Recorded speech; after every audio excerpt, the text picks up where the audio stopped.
And welcome in to the Monday edition of Robby and Rexrode, sponsored by First Horizon. Big bank muscle, small bank hustle. Visit firsthorizon.com/get it all. I'm Joe Rexrode on microphone 1, to your dismay. But to your delight, Paul Kaharski on microphone 2. Robbie Stanley did a great thing in not watching the Super Bowl and instead going to It's a Small World After All. Probably a little bit of, young Allison probably had a little princess meetings there with some of those princesses over at Disney World down in Florida. So we are here with producer Nick Keyser to clean up the mess of that Super Bowl, the worst Super Bowl PK since Denver Panthers, Cam Newton's MVP year, right? Probably. Yeah, maybe Seattle. But that was before that, right? Seattle blew out Denver, and then that was before. And then Denver beat yeah the Panthers. I mean, we've had an incredible run of good Super Bowls, and for those of you who are a certain age who are in our range, we remember when it used to be an annual waste of time. Like, how are the commercials? And you just wanted good games. We finally got Bills Giants, right? Well, actually, Niners Bengals. That was the first one in forever, right? That was good. And it came down to Joe Montana leap, right? And then but then I think the next year you had to have the Niners Broncos, which I think was in New Orleans, which was gross. This one was just about that. I mean, 40-22 is the final, but this was not a 40-22 game. This was just an absolute domination by the Philadelphia Eagles. So let's just start with your primary takes from this game. There's so many takes can be generated from this game, but your primary I kind of feel like for a bad game, it was a good game in that it was such a clinic by Philadelphia against an excellent team. So what does it say about just how good Philadelphia is, considering what teams couldn't do against Kansas City getting here? I mean, I think it makes Buffalo look worse. You use the transitory property here a little bit. I know it's game to game and all of that, but I mean, just all the Kansas City hype makes all of us just look foolish. Not that we should have seen it coming, but this team, not everybody has Philadelphia's personnel, granted. You come out of the Super Bowl every year and the winner is the team that you model yourself after. So what's the model here? Rush with 4. Rush with 4. Get yourself people up front and don't have the second guy miss, because how often has Mahomes been under initial pressure and he just tiptoes out of it and kills you? And this team had a second and a third guy ready there to not just tackle him, but to make sure his arm couldn't do anything. So meanwhile, Jalen Hurts on the other side is getting past the first, second guy whenever he wants. Yes, he was very Mahomes-ish in his game. So, I mean, just Philadelphia's pass rush was ridiculously good in this game, and somebody on that line should have been MVP. I know it's very difficult for a group of sports writers to say they can't find a guy. Just find a guy. Pick Josh Sweat pick Milton Williams. Sweat had 2.5, right? 2.5 sacks. Sweat had 6 tackles, 2.5 sacks, 2 tackles for a loss, 3 quarterbacks hits. Those stats overlap, but that's fine. Milton Williams, 4 tackles, 2 sacks, 2 tackles for a loss, a quarterback hit, forced fumble recovery. Pick one of those 2 guys and vote for him as representative of the defensive effort. It's almost automatically the quarterback of the winning team, no matter what. And Hurts was good, but he was very good. Picking him because he was better than singular guy. But they won this game because of the defensive line, and because of the pass rush. Well, so represent that for once. When's the last time we've had a defensive MVP? It's probably been 20 years. Yeah, no, I don't disagree. I think there's a lot of Super Bowls where a quarterback just defaults to the MVP and someone else could have won it. I could make a case for Jalen Carter too. Sure. Even though he didn't have the numbers, but he's the guy who you can't block, and then everybody else gets a better situation because of him, right? So I don't disagree. By the way, We are broadcasting from the Busy Bee Plumbing, Heating, Air Conditioning, Game Nashville Studios, home of the $99 yearly Beehive membership, where the buzz is always about great service. And if you want to join the conversation, phone or text line driven by WilsonCountyHoney.com, 615-737-1025. Call or text. I'm with you. You never know what happens here, but I heard a stat on the way in. This is like one of 4 teams in NFL history with, I think, 11 starters under 25. And the other 3 won a second championship. So they are in a good place in terms, that's a hell of a roster. Yeah, look, I think to me, I know that a lot of the takes, and we'll get into it, like the Mahomes thing and Brady. I mean, there's gonna be some people who come out of the Mahomes a GOAT. I'm like, look, this is the second Super Bowl I've watched Patrick Mahomes have no chance, and it happened against Brady and the Bucs, and that was even right. The Bucs did the same thing. They did the same thing, and the Chiefs reworked their offensive line. Look, the quarterback's the most important position. We'll all agree. Of course. But then it is, I would argue, defensive line. If I could be great anywhere, after that, it would be defensive line, and then it would be very close to that offensive line. I mean, that to me, like, look, skill matters, corners matter, receivers matter, running, everything matters. I'm going in my priority, and this before this game, quarterback, D-line, O-line. The Eagles have, you could argue, especially after this playoff run, you could argue they have the best D-line and O-line in the NFL. You could make that case. I Absolutely. think the case has been made for their O-line, I think, all year. But the D-line, and I guess, Paul, think about like early season with the Eagles and some struggles and Sirianni. There was a lot of Sirianni talk. We'll get into him too. But, like, I guess I didn't realize how dominant they were. And I think they got better as the season went on. But again, when it comes down to it, if you are flat out better at the line of scrimmage in this game, it's always going to be a line of scrimmage game. Always has been, always will be, as long as it's a full contact sport. And they have built just an incredible situation on both sides of the ball. So, they also have, again, a very good quarterback. I mean, I'm with you on the MVP, but also I was really impressed with him when he had to. When they threw a lot of stuff at him. He played great. He played great when they threw the blitz. He had the answer. He had the answer quickly, and Spagnuolo threw everything. And Spagnuolo's been befuddling people all year, and it was Fangio's turn. Yeah, Fangio was great, but Hurts and how he handled things. He's a heck of a football player, man. And, again, this is like the dream is you build a team like this, and then you have a second-round quarterback who, does what he has done. He's an incredible story all his own. Caliendo is a weakness there on the offensive line, but you got to keep in context, too. This is no patsy offensive line that the Eagles are beating up here. Thuney's an all-pro, Humphrey's an all-pro, and Trey Smith's a Pro Bowler, like not a substitute Pro Bowler, first-line Pro Bowler. You got 3 premier guys on this offensive line. But if you watched them last night, no, they weren't good. Yeah, they weren't good. That's the thing, man. But all season long, sure.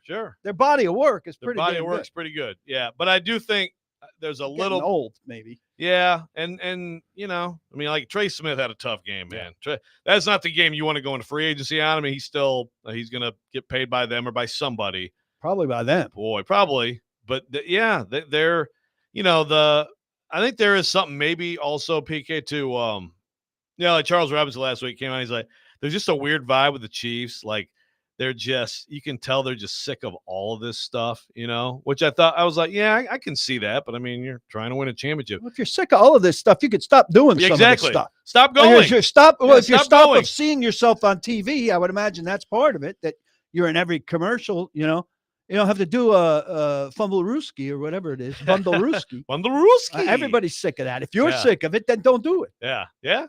It's just, it's an interesting, I don't know. They seemed lethargic early, and then it's like they couldn't get it back. Remember, the Eagles were kicking their butt 2 years ago, and then they got the scoop and score, and the game flipped. But they were taking it to them 2 years ago. And it's just, this one was, I kept waiting for them to, okay, they're going to, they're going to have a drive here. Come on. They're not going to put together a drive. I mean, they had no offense until garbage time, really. Oh, they the had no offensive offense numbers until are garbage time. It's ridiculous. amazing. I mean, I just went through the game book and wrote this down. They had 13 drives. 12 of them were 5 plays or fewer. 11 of them had 1 first down or no first downs. 9 of them had a punt or to start the game. 9 of their 13 drives to start the game ended with the punt or a turnover.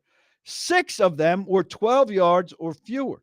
I mean, that's Tennessee Titans level offense out of the Kansas City Chiefs in the Super Bowl. I mean, Mahomes is sitting there like 33 passing yards, until, again, it's just, okay, we're going to back off and you can take short stuff. And even when they had an opportunity, the thing is, so what is the score? 17-0? Or is it 24 when he has Hopkins just alone on the sideline there? He has DeAndre Hopkins alone on the sideline, where if you make that play, you're at least getting a field. He's got the field.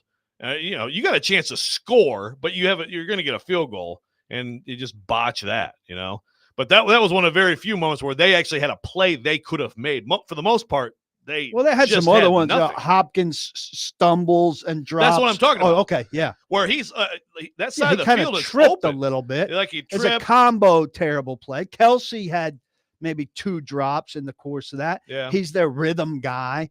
They never established any kind of rhythm whatsoever. So in addition to the Eagles playing excellent defense, Kansas City wasn't doing any of the kind of things that Kansas City does that gets Kansas City going. Right. Their screens and the quick stuff that get them in a thing. I think the offensive game plan wasn't really there. And that leads us to a place where there was another mismatch last night that was unexpected, and it was Sirianni and his coordinators, chosen not by him, against Reed and his guys who've been superior all year.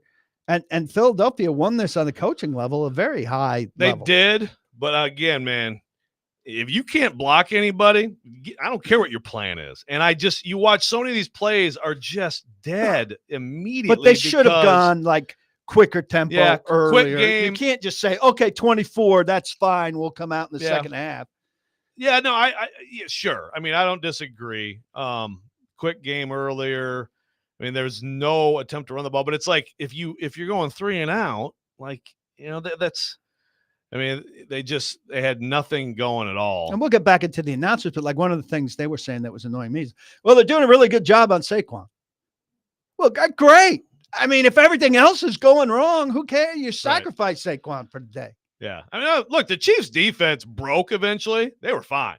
Chiefs defense was fine. I mean, you got a pick 6 and you gave them 2 touchdowns. With your offense gave them 2 touchdowns. So, yeah, I mean, the defense was ready for a fight and would have given you a chance if your offense had any hope at all. Giving him the ball so fast, they were exhausted. Also, time of possession was, over the moon. Yeah. All right, we come back. We will get into other takes that, of course, we must get in, including the quarterback takes here on the Super Bowl. Robby and Rexrode, 102.5, 106.3 the game.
3, 2, 1. It's over. The Philadelphia Eagles have won Super Bowl 59. They have beaten the Kansas City Chiefs 40-22.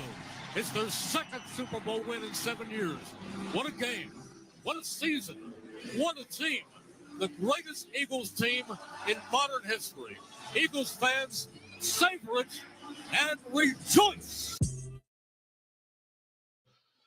And that was the Eagles call, the Eagles flagship. I don't know who the Eagles play-by-play guy is. Do you? I don't either, but I don't care for him based on that. It sounded like he's doing a John better. Sterling imitation. I don't know who John Sterling is. John Sterling is the Yankee guy who does a Yankees win. Yeah, Yankees win. Right. Yeah. Is he still a play-by-play guy? No, they brought him back for the playoffs, which is ridiculous. He's an 80-year-old man who retired, but they kicked the people out of the booth when it came for the playoffs and said, "You did the regular season. Now we're going to bring back the old man for the playoffs." So who got kicked out for that? They had like 3 different guys rotating through. Now they finally got a full-time guy, Dave Sims, who's very good from Seattle. I'm so confused by all this. Welcome back into Robby and Rexrode here on 102.5, 106.3 The Game. Phone and text line driven by WilsonCountyHunter.com. Lots of reaction already. 615-737-1025. Mo mentioned the Patriots-Rams game was horrible. Yes, but it wasn't a blowout. I mean, the Patriots, they were like neither team could do anything, and then Patriots finally made a big play late and broke it open, right? But I mean, that was not just a complete runaway blowout like this. Trevor, great point here. D-Hop forced his way to Kansas City, only for Mahomes to play like Will Levis in the Super Bowl. He got himself a touchdown and a 2-point conversion. He got himself, yes. Titans legends. D-Hop gets a totally meaningless touchdown, 2-point. A.J. Brown gets an important touchdown in the Super Bowl, wins a ring right after having a tantrum and almost having a meltdown with Nick Sirianni. Always something. He's a great next player. series, he's a great player. Great player. Next series, that you let him go here is just a sin. Yep, it's another reminder last night of the damage of that move to move him, because for all the stuff that goes on, it is more than worth it to have him as the player he is. So, good for him to win a ring. So on the point of the Eagles' domination, Joel says, with that, if the two QBs in the draft are not projected, does Abdul Carter become? A lot of Abdul Carter text, which, yeah, I mean, look, this game doesn't change that for me. I think you could make a strong case for him if you think he's – what's that? This game doesn't change that. I mean, the Titans it kind of illuminates it, right? Maybe whether or not the Eagles were a dominant pass rush team yesterday, the Titans are absolutely insufficient at pass rush. Right. But like you said, everybody models whatever the champion did. Yes. And so then you look at that and say, wow, a great pass. Again, we get hung up on QB. You're right. You could have made the QB MVP, the MVP, not the QB. You could have done the same thing when the Bucs won it, because the Bucs did the same thing. They dominated up front with their defense and their defensive front, in particular their linebackers. But they had 6 sacks last night and were very, very impressive. Let's remember the Titans' last playoff game. They had 9 sacks, and it had insufficient quarterbacking that made the 9 sacks irrelevant. So you can't just say, well, boy, you sure have to rush the passer based on what Philadelphia did. And if you throw in 3 interceptions on the other side, you can undo 9 sacks at home. Hard to do. Of a big-time quarterback like Joe Burrow. But still lose. Yeah. You'd also love to have that problem again, right? And maybe just throw 2 picks and then maybe go to the Super Bowl. I mean, it was everything went wrong on the other side of the ball kind of deal, and they still gave up a critical pass to position a game-winning field goal. So if you make one more defensive play on Jamar Chase, things change. But I'm just saying, there's the other side. It's not a catch-all. 9 sacks and you lost the playoff. And you game. lost. Yeah. Way to bring that up again. Birds play-by-play is Merrill Reese, according to a texter. Been on the roll since the early 70s. So if you're a Birds fan listening, you love Merrill Reese. I watch Merrill Reese play. It's fine. Yeah? I think. Okay. For who? The For Birds? the Birds? Yeah. Okay. Wow. Did he play with Harold Carmichael? Yes. Yeah. Okay. Yeah. All right. And Jaworski. And Ron Jaworski. All right. Makes sense. Well, no, they said that he's been in the role since the early 70s. If that's true, then you did not watch him play with Yeah, I think we that's have incorrect. some kind of a discrepancy. We're gonna figure that out. So other things about this, we're gonna get into the QB thing, no question. We have to get into that, but I want to get into Nick Sirianni real quick because I must say, I mean, even after last night, hearing him talk, sometimes I'm like, what is this guy talking about? He's had, there's like a post game after a loss where he didn't even address the team. I don't know how big of a deal. It's just weird. There's weird stuff with him, right? And there's all this stuff He with didn't him. address the And, team? yeah, that was one of the stories this year. Where he just get dressed. No words. There's also the Hurts Sirianni thing, which apparently has been strained at times. Yeah, there have been times in the last couple of years where it very much seemed like he would have been actually one of the top guys on the hot seat in the NFL, in part because, look, as we saw last night. Scratch Merrill Reese. I'm mistaking him for somebody else. Okay. I was going to say, man, I mean, I didn't realize you were that old. Did he actually play, though? Or was he's just – I don't think so. No, okay. Now I need to know which Eagle you were talking about from the late 70s, early 80s. But, look, Nick Sirianni, you can't take this away from him now. Like you said, Vic Fangio is this is a great example. I mean, Fangio's like Spagnuolo, right? Some of these lifelong coordinators who are not head coaches, never be hit Dick LeBeau, but man, they can be such weapons for you. Now, also, Vic Fangio didn't do anything special in Miami. He didn't have this personnel. It's always personnel first. But, yes. I mean, you got to give, like you said, you got to give credit to their coaching staff at large. I think Kellen Moore had a great game. And Sirianni, kept it together. And they're looking for an offensive coordinator now. I mean, Moore's going to get introduced today, probably in New Orleans, not leave. Yeah, just stay there. So, one thing that and they talked about in the broadcast last night is, the sort of reset they had this year, basically like, let's run the football, And yes, Saquon Barkley is great. You also have a quarterback you can do design runs with and a lot of things. But another example of, again, the line of scrimmage and running the football in this game always works. Also, if you can do it at a high level. Here's another thing that maybe pushes the league. They are an incredibly aggressive fourth down team. And it's not just a tush push, which is gives them a hell of an advantage on 4th and 1 or 4th and 1.5. But they go for it on 4th down very aggressively. They do. They did it early at midfield in a situation where a non-conversion would have really killed them. Except their defense probably blows them up with a 3-and-out, right? You have that kind of at that stage of the game, not knowing how the game's going to unfold, you're thinking give Kansas City the ball at the 50 early. Right. You're asking for trouble. But that's not. They're not at the fort, right? That's the league now. I mean, not across the board the exact same level of aggression. There's a lot more. But they are a model for the aggressiveness, and that tush push makes them a 4-down team in a lot of ways. I mean, you get to 4th and 1.5, they're absolutely going, and their conversion rate is ridiculous. Nobody can stop that thing. Are you for the tush push being banned? I'm not, because I feel like they've come up with something that's different and nobody's figured out how to fix it. I think it's awfully Philadelphia specific if you ban it. You're pretty much banning other teams other teams are doing it now. Yeah, but they're not doing it the same or with the same effect. Yeah. I mean, I hear you. Yeah, you don't want something where, especially when the champion and it's one of their things, but I have a problem with, like, especially like that we talked about, like Robby and I talked about, like the Rams game where the Commanders game where they're, we have 10 minutes of sitting there watching them inch the ball forward at the goal line, and it's just, I don't know.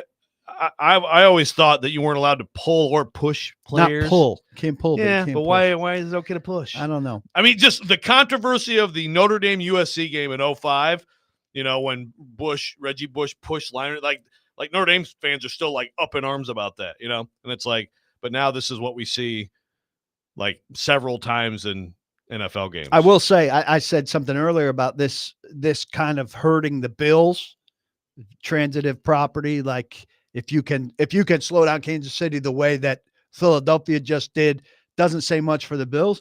This says a lot for the Commanders.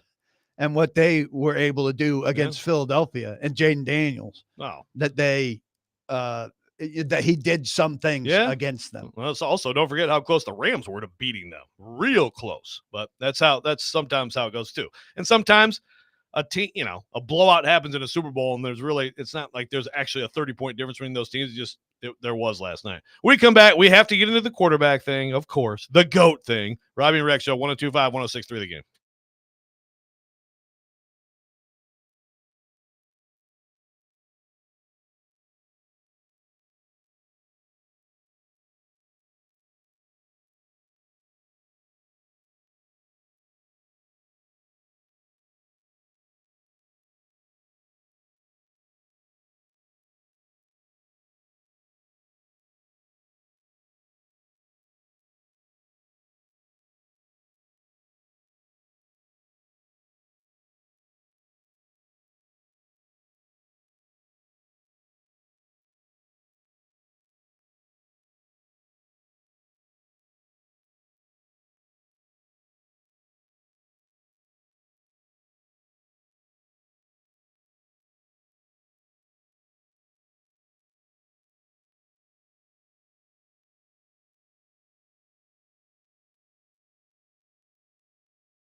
Welcome in, Robby and Rexrode, here in the first hour on Monday. Sponsored by First Horizon, Big Bank Muscle, Small Bank Hustle. Visit firsthorizon.com/get-it-all. Paul Karski in for Robby this week. We got a whole week of PK. We should rename this, the geriatric show or something like that. Thank you for applauding my youth. Well, I mean, I'm also part of the show. I'm including myself in the. Yes. I think this will show, it'll show what level faker you are when we get to discuss the halftime. Okay. Can't wait for that. Yeah, no, I can't wait for your analysis of that. So let's get into the GOAT. You already said it off the air. This makes you think differently of the whole Mahomes. Obviously, if Mahomes and the Chiefs win last night, he's got something Brady doesn't have. He does not have that now.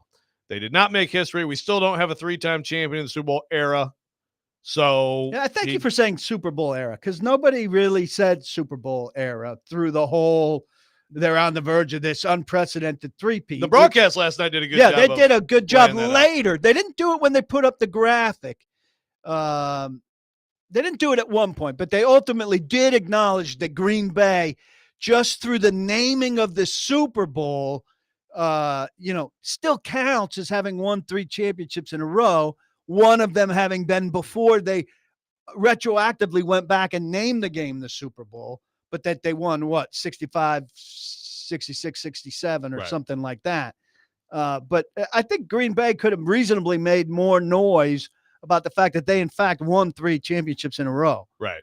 Yeah. Yeah. I mean, it's a technical. I mean, I think the Super Bowl era is a good sort of line of demarcation on a lot of things in the NFL, but it's an imaginary line in a lot of ways. But yeah, that was a dynasty, and yeah. So, but still, okay. In the Mahomes Brady thing, this would have been something obviously that Brady had never done. He didn't do it. I think there's going to be some I've already seen that this ends it forever. No. Forget it. No, it does not. It slows end it forever. It down. To me, it slows it down. They're both 3-2, if I'm not mistaken. So they're Mahomes is now on a similar pace to Brady, but it's a long way to 7. I don't know that he has to have 7 to be the GOAT, but I think it's premature to GOAT him now. I Absolutely. think you body of work a guy, and his body of work is far from complete. Yeah, he's not 30 yet either. Don't rush to GOAT him. Yeah, right, exactly. That's totally fair. And honestly, even if he would have won last night, so that's the thing. We flip it around, and there would be people saying, "That's it." Oh, absolutely. And I wouldn't have agreed with something that. That Brady didn't do, so he's to go. And that to me, that wouldn't have done it either. Like, let's see how it plays out. Are they going to keep? Is he going to keep knocking on the door? Are they going to keep being great? He going to keep being great? I still think Patrick Mahomes is the best quarterback in the NFL. I'd pick him first.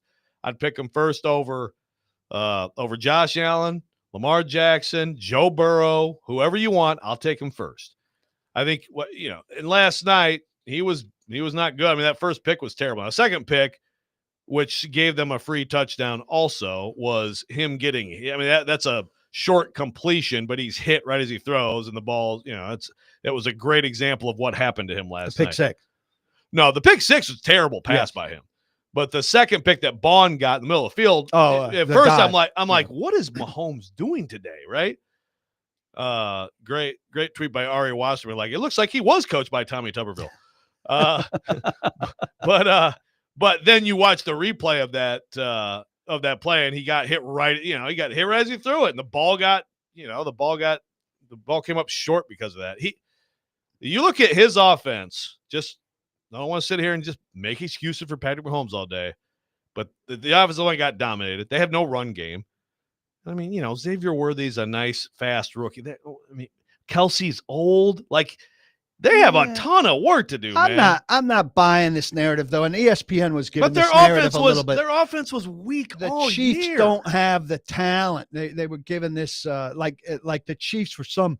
This was something they gave some air to, I think, yesterday during the necessary 8 hours of pregame.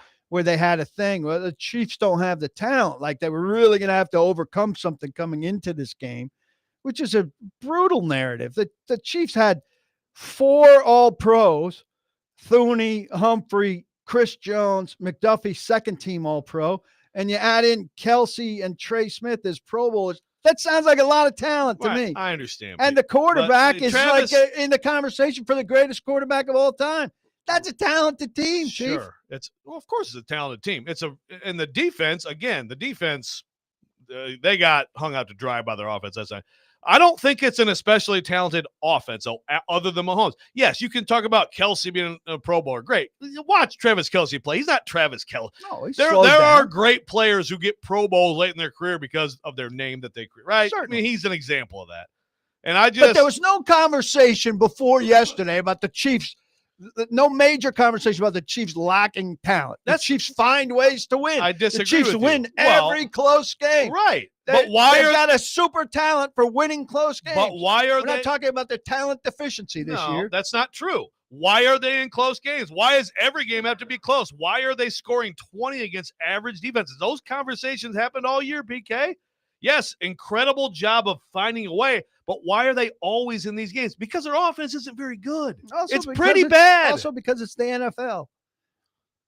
Yeah, it's the NFL. But again, you're talking about the best teams, who's going to win a championship.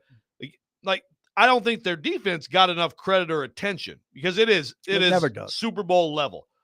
But I think also last night illuminates the offense is pretty freaking pedestrian, man. It just is. And, how many good quarterbacks do we see league history wise not have great receivers? I mean, Aaron Rodgers, well documented how little Green Bay spent on wide receivers. Brady throughout his career had that one great flash where they had Randy Moss and a pretty good group. But other than that, they made some average guys into great receivers outside of Manning having Harrison and Wayne. The story of a lot of great quarterbacks of the prime of your and my lives is that great quarterbacks make some pretty average guys into great receivers. Well, it's definitely Mahomes had Tyreek early, and they decide, hey, we can do without this guy's big contract and make some less than spectacular guys into good receivers because the quarterback's great. Yeah. Well, yeah, there's some of that. There's also Montana with Rice, and there's also Burrow's got Chase. Bradshaw some teams with, really with do it. Well, Swan you're going and way Stallworth. back to those guys. But that's a 4 Super Bowl winner, right? Yeah. I mean, but that's further ancient history. Yeah, I mean, yeah. Even Eli Manning, like Victor Cruz made one of his huge plays. Yeah. He was on last night on a TV commercial. They labeled him an NFL legend, Victor Cruz. Made one play. No, and I think you go through all those teams you mentioned where their grade was up front, right? At least one side and probably both sides of the ball, right? But yeah, as far as the Mahomes Brady aspect of this, look, it's just let's see what he does. Are they going to keep this together? Like, how long does Andy Reid have? I mean, is Kelsey getting close to retirement here? I think if he's not, I think he probably needs to. I mean, it just seems to me like he's gotten a little bit soft, a little bit, maybe living the lifestyle a little bit type thing, Then I don't know how much he has in the tank to be a great player anymore. But they have to get. They need an infusion of the offensive line, as we said, seems to be getting a little old, but they also need, at least like one. I don't know, maybe Worthy's becoming that guy, and we see him go to the next level. But they could use one like terrific weapon for him. And even when they spent a huge draft pick on Edwards-Helaire, and he didn't turn into their running back, and they get something out of Samaje Perine. Well, they need. I'm with you. They need a couple explosive guys that layer on top of what Mahomes can do with it. When he could do it with these guys, imagine what he does with a better guy. Yeah, look, I mean, because Kelsey has at least been that guy who, right, through all Safety this, blanket. and just like Gronk was for Brady, right? Brady didn't have receivers. He did have one of the greatest tight ends, and that was a big deal for him. And I just think Kelsey this year, for the first time, was not one of those guys for him. Not really. Al says, good grief, Joe. Sorry your team lost. These excuses are ridiculous. Goat my ass. Brady never looked like that in a Super Bowl. Well, first of all, Brady won a Super Bowl 13-3. The Rams paid their Super Bowl was like there was like 2 passes of note in the whole freaking thing. So calm down. Yeah, look, Brady, it speaks for itself. But no, this is not my team, and I'm not trying to make excuses. I'm saying they're not. They were flawed this year. And yes, close wins, incredible what they did. But it's also a lot of times that happens, right? A team like keeps winning those games, and either there's a regression where you start losing a bunch of close games, and maybe that happens next year, or at some point you just get your butt kicked. And they got their doors blown off last night. They're not an elite offensive football team. This is part of why I did not want them to win. I didn't want them to have the three-peat because I do not think that they are, and this is putting yesterday aside. I didn't think, like, are these Chiefs better than the best of the 49ers, the best of the Steelers, the best of the Cowboys, the best of the Patriots? I don't feel like they are. And so that's why I thought, well, if they get this three-peat, they're going to be pronounced as like the greatest Super Bowl dynasty of all time. And I don't think they're that. So I didn't want to see them win it. Yeah. Well, and it was an emphatic no. Yeah. Presented by the Eagles. All right, we'll keep getting into these topics. Also, Aaron Rodgers and the Titans, but we do have to get into commercials and halftime show next. Robby and Rex Show 102.5, 106.3 The Game.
Welcome back in, Robby and Rexrode. Paul Kaharski in for Robby, who I can't wait to find out. Did he actually not watch 1 second of the Super Bowl? It was a good Super Bowl to not watch.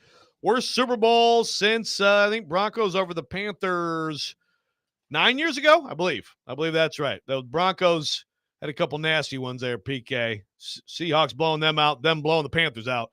Since then, we've been on a very good run with some great games. And this was not that. This was a blowout. But also, Super Bowl, we have 3 things that are non-game. Now, we can get more into any of them, okay? But we're going to hit them all in this segment. And first of all, let's just go quickly. Tom Brady, his performance, not as the GOAT, but as the color commentator on the Super Bowl. I just think he's bad. I mean, I think he's bad. I think he's just obvious. I mean, in the first quarter, there were 2 times that he draws on the telestrator after the picture changes. He's look at this line here. Well, the picture's already changed, and he's drawing a line on something that's not relevant. He's completely out of sync with the broadcast. I mean, he just says obvious stuff. It's going to be important for Patrick to make a great decision with the football right here on a 3rd and long on the first drive. I mean, tell me something I don't know. I mean, guys in a bar wouldn't even say that. It's so obvious. It's annoyingly obvious. And I didn't just have a problem with him. I thought Burkhardt was terrible.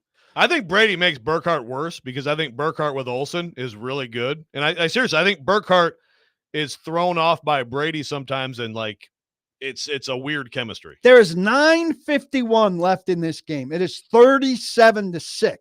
I don't know if he's trying to hold viewers or what. And I don't buy that people turn this off and go to something else.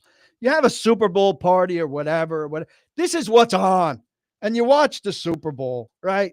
So you're watching a blowout, but you're watching it. But 9:51 left. 37-6. This game is absolutely over. And he says 4 scores and 4 2-point conversions. It won't be easy. It won't be easy. He's talking like it's a game. Well, let me add to that. They're not scoring 4 times and getting 4 2-point conversions. It's inconceivable in 9 minutes and 51 seconds. Yeah. Well, let me add to that. And that's more extreme. But coming out of halftime, it's 24-0. And he's like, if they can just even get to midfield and no, they have to score immediately, like a lot of points, Tom. They don't just get some confidence with a drive to midfield. They're down 24-0. I think another criticism. I think the Brady thing's been an absolute failure. And I think both sides need to find an exit. I don't think Tom has any, from everything I read. Andrew Marchand is spectacular at The Athletic. I used to read him at the Post. There's no touch with reality there. And I hate when celebrities and superstars clearly have nobody telling them the truth. No, I'm with you. Now if Brady, I think maybe in media there's some level of that, but yeah, I agree. I think, and I also think that I have to blame studio execs for this because I can't, like the Fox people for this. Maybe I'm wrong. Maybe it's him. But another thing that's really drags the broadcast down is that he feels like he has to relate everything to himself. And to me, it's got to be like, Tom, the people want to watch because of you. You're the GOAT. So tell us. So it's like in some instances that works, right? Like there's a relevant comparison to a Super Bowl or something. But like Saquon Barkley last night makes a dedication. It's like, when I played, if the running back just caught the ball, I was like, all right, man, just catch the ball. Yeah, when he bobbled it. When he bobbled it. A bobble from a running back's okay. But he way overdoes it with relating it to himself.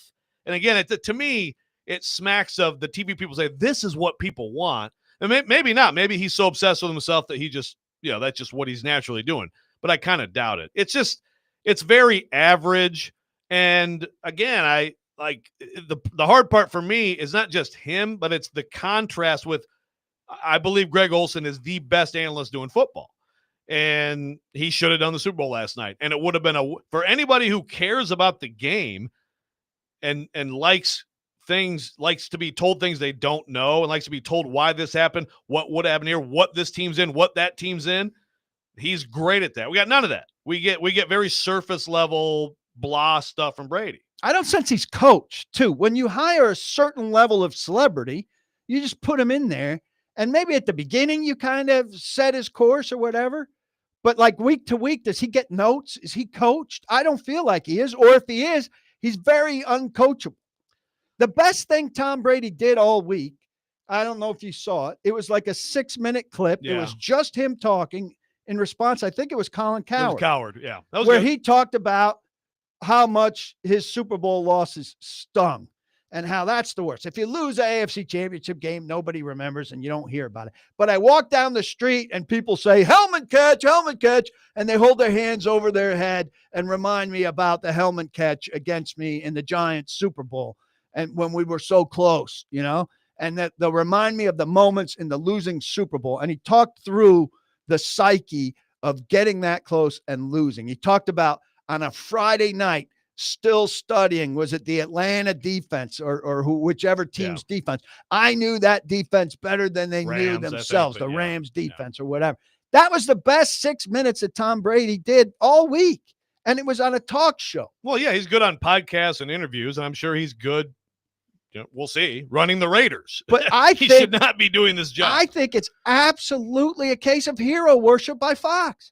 Oh my God, Tom Brady. They say repeatedly, they mention in all the stories about him, there's always a mention of him selling for them, of him being at their golf tournament, of him closing deals for them, of him being at their big parties. Well, the number one thing is calling the games. Yeah. I don't care if he's closing deals for you. I've got to endure those 3 hours last night. And it was bad enough because it was a bad football game. But then you're telling me that it's very important on third down that Patrick Mahomes makes a good decision with the ball, and I want to turn the volume off. Like if Brady was, say, put to like the second crew, would he quit? Yes. Yeah. I mean, it would be a mutual departing. Also, he's half-assing everything. So he's half-assing that job, but he's doing that job, which means he can't fully dedicate himself to the other job with the Raiders. So everybody's getting a piece and not the whole thing. And the fact that dedicate yourself to something. Look at Manning. Manning's all in on that Manning cast. Right. And the ridiculousness is that Goodell just brushes off that it's a conflict, which is a complete joke. And it's got to change, but I don't know if it will. All right, we never got into the halftime of the commercials and Aaron Rodgers. We have all that coming up next. Robby Rexrode, 102.5, 106.3 The Game.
Second hour here, Robby and Rexrode, 102.5, 106 for the game. Paul Kuharski in this week for Robby Stanley. Robby and Rexrode sponsored by First Horizon. Big bank muscle, small bank hustle. Visit firsthorizon.com/getitall. We are broadcasting for the Busy Bee Plumbing, Heating, and Air Conditioning Game Nashville Studios, home of the $99 yearly Beehive membership, where the buzz is always about great service. In an hour, I'm going to give you an hour notice here, all right? We got to give away Athletes Unlimited, a family pack of 4 tickets to the Athletes Unlimited professional basketball games in Nashville Municipal Auditorium on Saturday. I hope this is wrong, Keezer, because this says on Saturday, February 8th, and right now it's February 10th. Don't shake your head. You need to answer for this. Is this a real thing or no? I just put what I see, man. Oh, God. All right, so maybe I won't give something away if it really did happen 2 days ago. Way to read it without checking the date. Yeah, well, that's a fair point, too. And if it did happen, then you saw star players including Alicia Clark, Sydney Colson, Lexi Brown, Jordan Horson, Isabel Harrison, and more. If it didn't happen, and say maybe it's this Saturday, then we will give it away. I think that we should give. We'll circle back to. I think we should give something away for all that wasted time there. So we'll see. We will let you know. There's a lot of reaction, PK, to things that we've been saying about Tom Brady. Beth Early on the text line says, "Geez, guys, can you not just enjoy the game? Your one host is always grumpy and miserable. Pretty sure y'all couldn't do that job calling the game." Yeah. You know your reaction. What's her name? Beth, you ever go to a restaurant and not have a meal that's not great? I couldn't cook it, but I'm expecting the chef to be good. Yeah, because he's a chef. Expecting the announcer who makes 10 mil. What's he making? What's he making a year? 20? 37 a year. 37. Good Lord, is he really? So this idea, if you can't do something, you can't criticize it, is preposterous. The fireman, I expect to put out a fire. I can't put out the fire.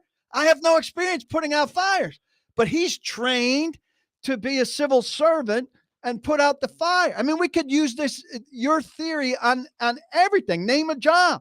The garbage collector. Well, he drives that truck and he manipulates those handles to take my trash and throw it into his thing. I can't do that. Does that mean I can't expect him to do it properly? Let's go on and on and on with jobs that people are trained to do.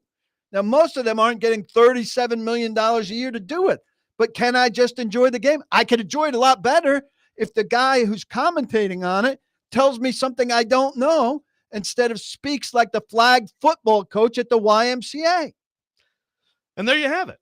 I figured you might knock that one out of the park. Okay, commercials.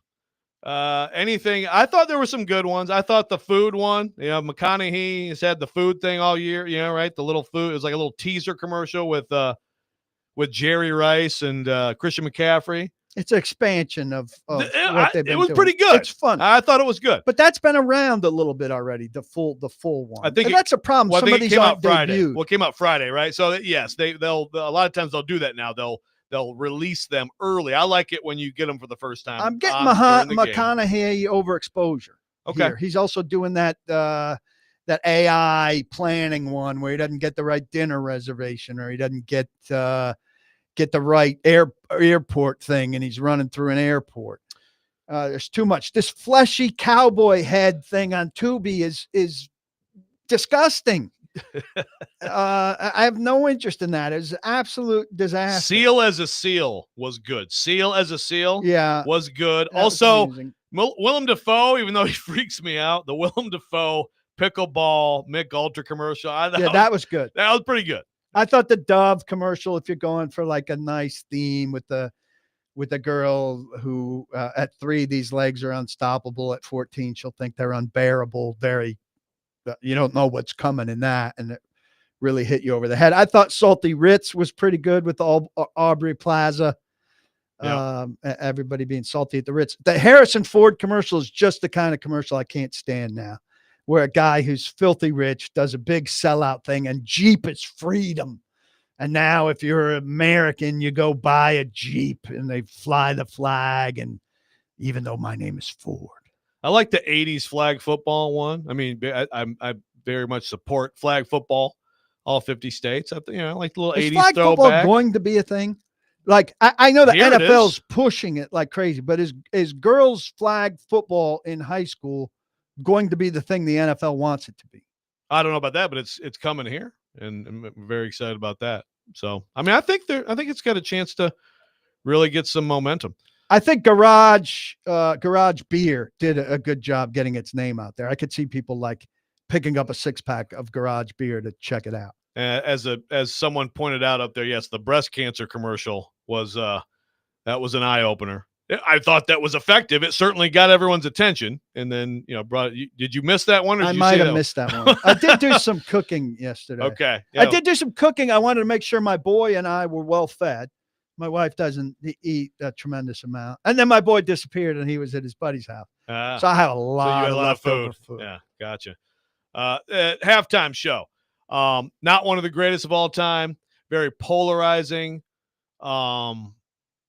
But I thought it was. I mean, look, Kendrick Lamar is great, and I'm not a huge. How old are you? I'm 52. All right, so you're disqualified, frankly, from this. There's a line. The line is about 35.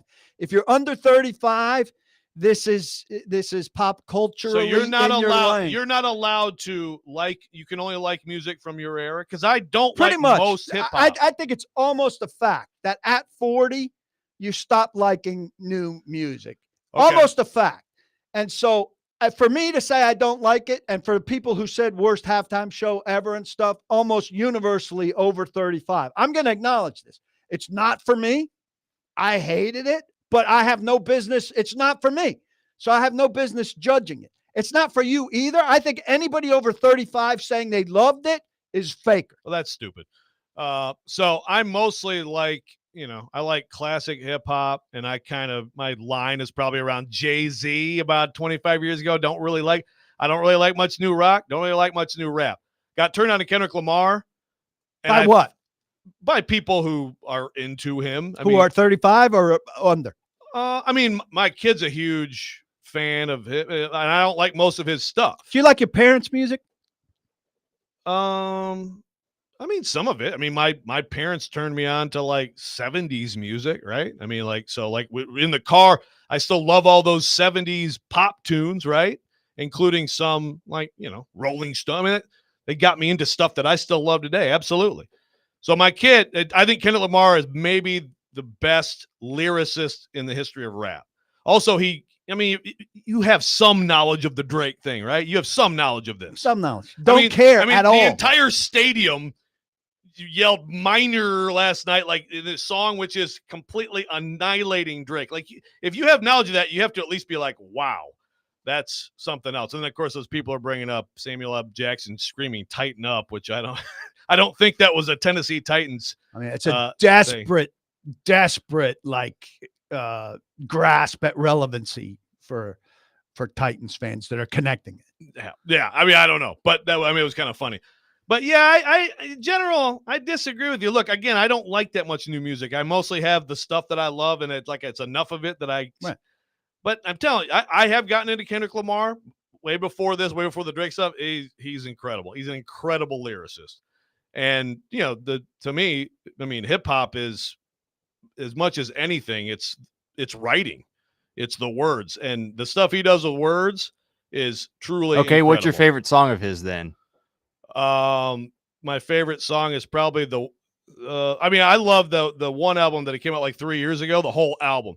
My favorite song is probably the song he did with Dre, and now the titles, the song I'm talking about. Yeah. I mean, you can't burn them on that, not coming up with a title, because we're old and we don't remember stuff like that. That's good try. I'll buy that to you. But I don't buy that he likes it as much as he says. I think most people fake it. I do. I think most older people that fake that they're into a genre that they are not the target audience for, fake it. They want to be hip to the culture. So if I like a new rock band, is that okay or not? Is that faking it? It's less likely that you're faking. So because it's black music versus white music? That it's rap music versus non-rap music. I'm a lover. I mean, I'll show you my iTunes. It's 50% hip hop. I know you're fully invested in the faking. The faking was stuff that came out when I was 12, 14, 17, 19. That's faking. That stuff that's what it is. This isn't. Oh, okay. PK has spoken. We put the closed captions on. PK has spoken. We put the closed caption on in my house. It helped. Yeah. All right, we come back. We'll get into Aaron Rodgers of the Titans. Robby and Rexo 1025, 1062 the game.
Welcome back in. Robby and Rex, 1025, 1063 The Game. Paul Kuharski in for Robby. So you listened to a little bit of The Recipe, which is the song that I failed to come up with a title for. It's a pretty great jam. I guess Big Joe's over here talking some trash. No, the album, the Duckworth, is the Kendrick Lamar stuff. Duckworth, about like his dad and everything. It's pretty amazing stuff. A lot of people on the text line saying Eminem is the best lyricist. I think he was Eminem up there. is impressive. I think he was up there, and I think he still is. But I think this guy's better. And you can rip me and call it fake if you want, but he's pretty amazing. Look, the show yesterday wasn't like a lot of his hits. It was a lot of deeper cuts, and I don't know, like the presentation of it. Again, it's not to me one of the great ones of all time. Keith says it's the second best halftime show ever behind Prince. The art, the choreography, the symbolism, the music, it was perfection, says Keith. So The one thing I noticed about him, a wide range of opinions. I had my kid talk me through it when we were driving home from somewhere yesterday before the game.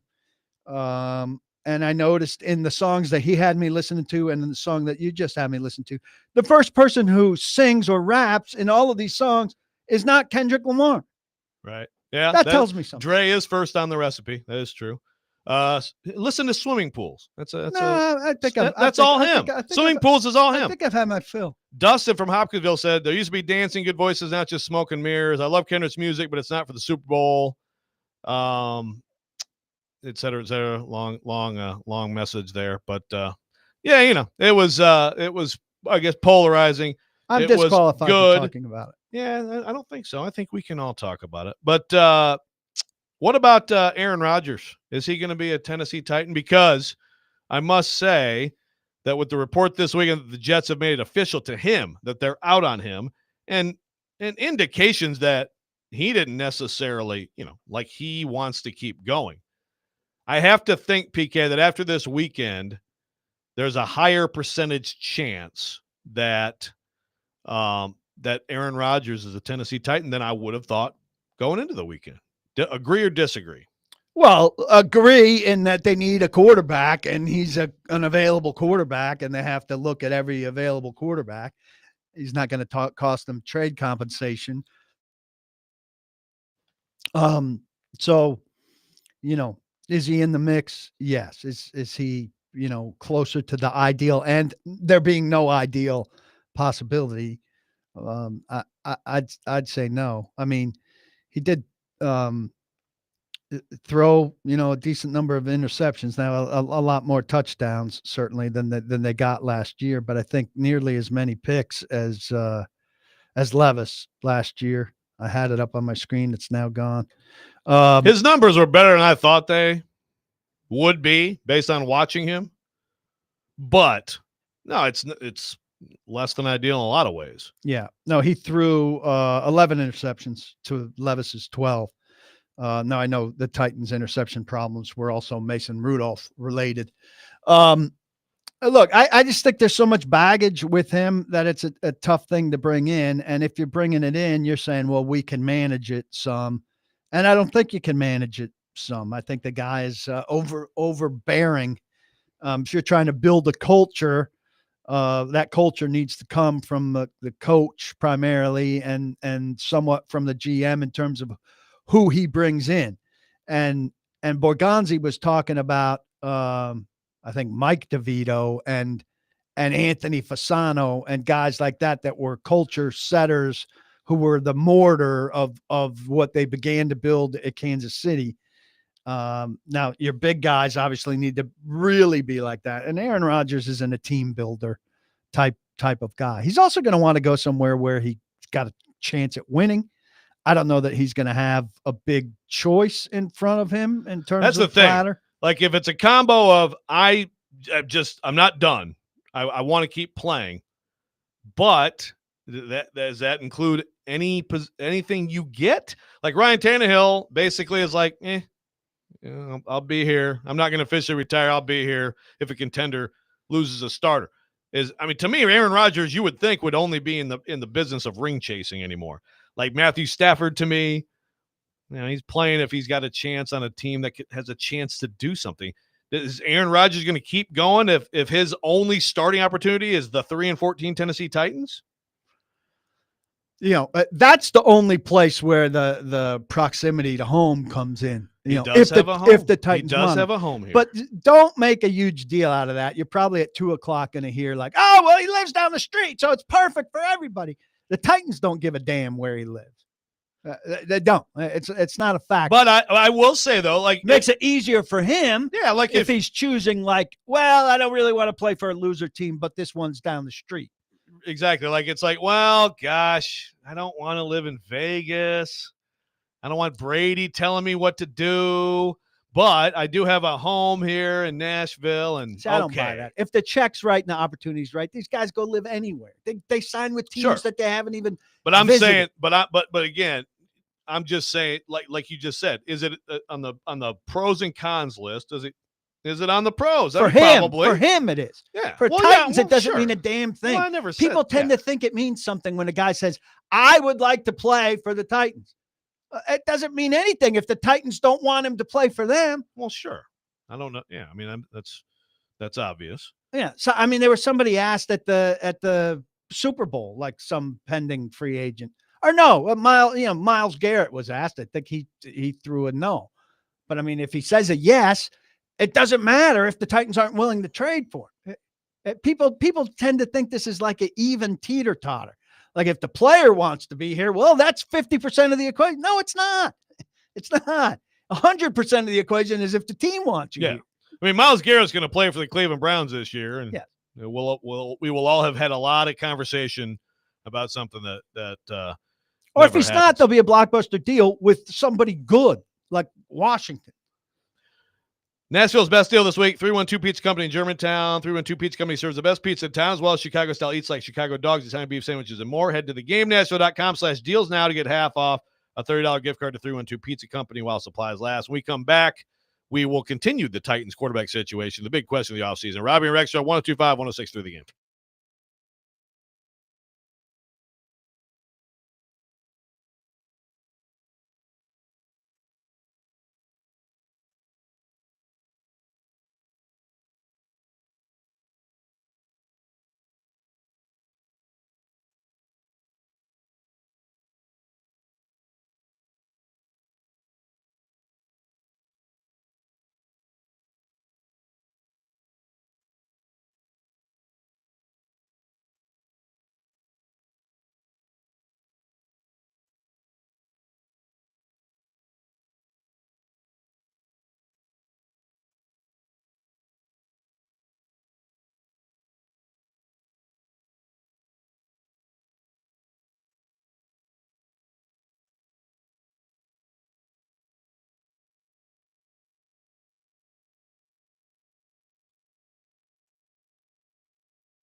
Welcome back in, Robby and Rexrode, sponsored by First Horizon Bank. Big bank muscle, small bank hustle. Visit firsthorizon.com/get-it-all. Little brisk here in the studio. PK, you all right over there, buddy? It's freezing. It's amazing how cold it gets I at mean, times. the sweatshirt and the jacket are doing okay, but I don't have long johns or high socks. And that's the problem. The lower body. Yeah. Lower body's really taking Right. a And beating. that's you can't, the extremities, man. Gotta keep them warm. Back in here talking Titans and the topic that will well, maybe it'll only be another month or so, PK. There's a long time until the draft, but Titans could obviously solve the mystery of QB here in about a month, a little bit more than a month when free agency hits. So I'm of the mind that Aaron Rodgers is at least more of a possibility, because I kind of thought, honestly, Aaron Rodgers and the Jets were just going to have another year together. I did too. What if Aaron Rodgers coming here means Devontae Adams coming here? See, I don't You want, don't I like don't that want stuff? this whole thing. You don't like that? I You're don't not want excited him about that? controlling the personnel Yeah, but of the Tennessee Titans. Yeah, I understand you don't want all of the washed up Packers. Devontae Adams is still pretty good. Well, No? he's going to cost you something. And I don't want them spending draft capital on guys that Aaron Rodgers wants. I want them spending draft capital on guys that Mike Borgonzi wants. What if I mean, isn't that the plan? What if Mike Borgonzi wants Devontae Adams? You think he wants to spend draft capital on Devontae Adams? Speaking of Borgonzi and the Titans, front office berserker situation, Brinker and what he thinks of Rodgers obviously would be huge in this, right? And here's the problem with that for me. Everybody presumes he loves him and wants him. Yeah, I mean, I don't know. I mean, he could think he's washed up, could think he's a prima donna, could totally not be into that. We don't know. But the presumption that everybody who's been with somebody in the past loves that person is way too widespread. Well, sometimes it's the exact opposite. Yes.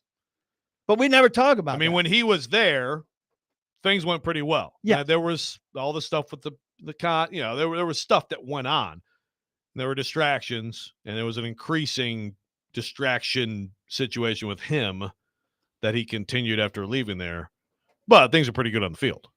Yes. But it's also a long time ago. And there's been a lot that's happened on the field since. That's what it really comes down to, is what do you think of him as a player anymore? Now. Yeah. And I don't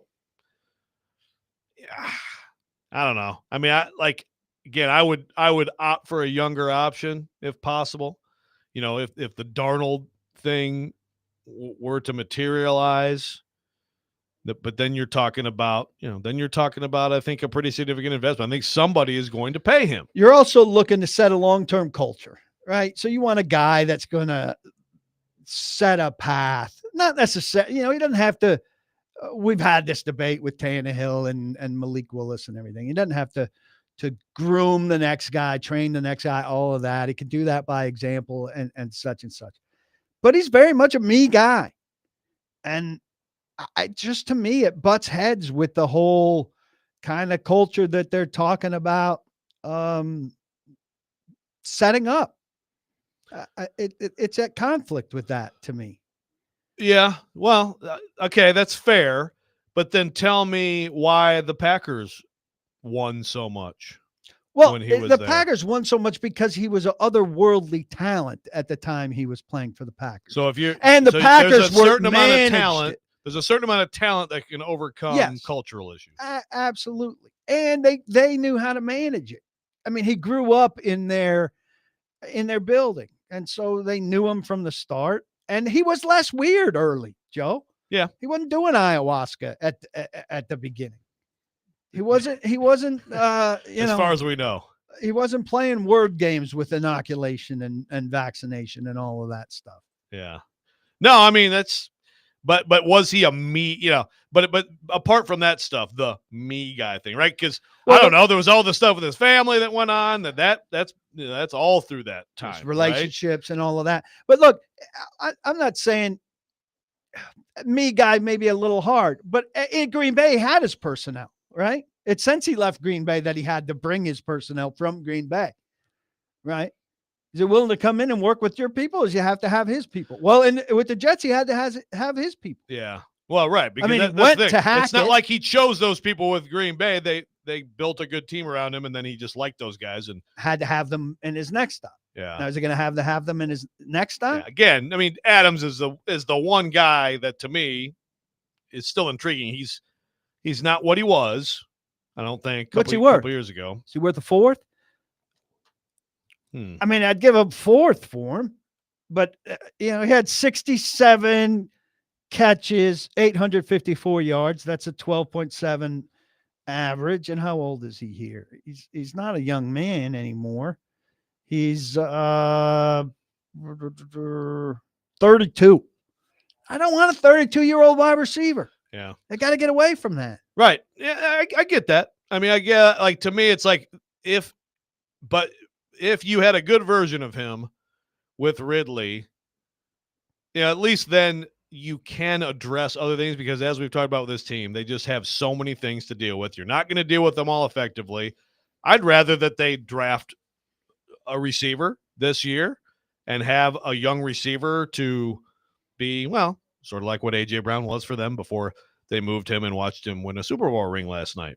But if you were to get an Adams or whatever, if you were to get a T. Higgins,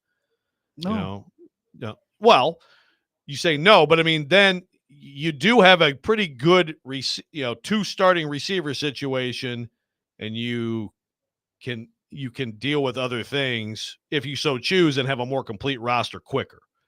Still, at some point, have to get the next guy, but I mean, like you're gonna have to address some of this stuff with veterans. Yeah.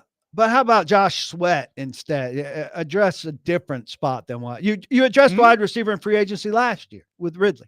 So now draft a wide receiver and go get Josh Sweat or Trey Smith. Yeah. You could do that too. How much do you think that they're, speaking of that, how much do you think they're actually going to do in free agency? It sounds like not a lot. I mean, to me, I've been using them as an example. I think they're looking for a bunch of Sebastian Joseph Days.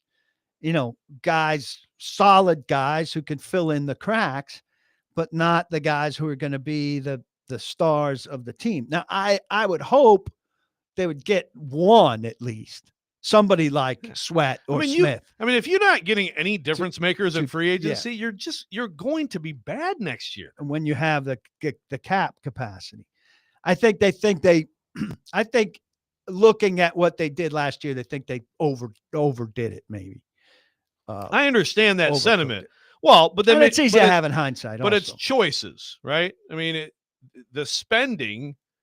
If you make good choices, then you're fine. Yeah. Then spend the money. If you make bad choices, you trade for a guy. Don't trade. Who gave you nothing, and you will not draft in the third round this year because of it. Well, that's the problem. That doesn't mean you. To me, I don't understand the logic of. It's like the you have the hard ass coach, and then it's like, okay, we're going to draft the nice guy, or you're going to hire the nice. In free agency in the NFL, when you're this bad and you have this cap space, to me, there's no excuse for not trying to. Again, you just have to make good choices, just like in the draft. You have to build through the draft. You have to make good choices. If you make good choices in both of them, you'll have a good team. Yeah. Well, they've emphasized supplement, which is fine. But you have to have something to supplement first. So I'm with you. Like you still have to, ideally, add a couple big free agents until, he's talking about 30 picks in 3 years with 12 in the top 100. Well, that's great. You're a long way, though, from adding those 30 players, which is an unrealistic number, frankly. And 12 in the top 100 is unrealistic when you have 2 this year. Or maybe the third one's right on the periphery of that. It requires the one being moved for a haul. Right. But until you start to get those players in, you have to fill a lot of cracks. And like you're saying, it makes sense still to take a couple big swings, smart swings, and not as many as last year, but a couple. If you can go get a top flight guard and a pass rusher while still addressing offensive line and edge, you have multiple needs. You don't just need one edge rusher. Of course, right. Well, And sure. you don't just need one offensive lineman, so you have to take multiple avenues to them. But you also have to look at it in terms of what's strong in the draft. And edge is stronger than a lot of positions of the draft. And it's not a great receiver. I mean, by the analysts, it's not a great receiver draft. So I think you could probably get a pretty good edge in the second round. I would say probably better than the receiver you're going to get in the second round. Again, based on what people think of the draft. Will on Music Row says, weren't we all ecstatic about the moves last offseason? Well, I don't know about ecstatic, but obviously I thought Snead I was like, hell, man, that's big time. I thought Snead and Awuzie, we talked about on the show. So this is the most talented corner group they've ever had. We saw them play like 4 plays together, which is in part is bad luck, but also might be, Borgonzi taking advantage of the Titans and coming to inherit the mess he helped create. No, it looked good coming in, but that's fine for us to think it looks good coming in. It's on them what they do after the year. I mean, look, Ridley ended up by the end of the year. To me, it's like if you get good quarterbacking and good protection of your quarterback, Ridley's. I don't hate that signing right now. No, and Pollard was good. Pollard was good too. It's not like it was all bad. Imagine not doing those things, and then this 3-14 team and 3-14 team and what it would have been, right? Well, it would have been 3-14. That might have been 2-15. Yeah, maybe 1-6. That's kind of the big point. Like you spent all that and you get nothing, right? But at least in terms of results. Right? But moving forward, you feel fine about running back. You feel fine about one receiver spot. So this offseason, you better feel fine about other positions. You cannot, if you like draft and develop, okay. But if it's going to be just nibbling around the edges in free agency, unless you have an ungodly draft, you're going to be a terrible football team next year. There's no way around it. Yeah, terrible football team that fires its coach. That then resets the clock let's again. Start the clock on something else. And I think it's a critical spending month of March, but we'll see what they do. When we come back, someone's going to give you a rant on Robby and Rexrode 102.5, 106.3 The Game.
Sometimes he wakes up on the wrong side of the bed.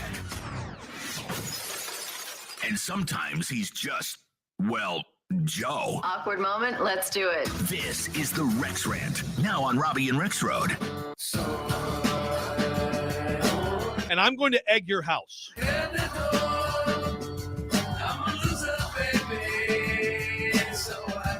Egg your house. And there we go. You're making good money if back. you're egging houses. What's that? You're making good money if you're egging houses. Oh, because of how Very expensive the eggs are? Yeah. Very expensive. Okay. Getting more and more expensive. Yeah, that's weird. I thought that was supposed to not happen. That's a fair point. You got to really want it if you're going to egg someone's house. But the offer remains, PK. If we're going to do fireworks beyond the window of when it's okay to do we fireworks, setting up a company to egg people's houses? Yes, I think we were.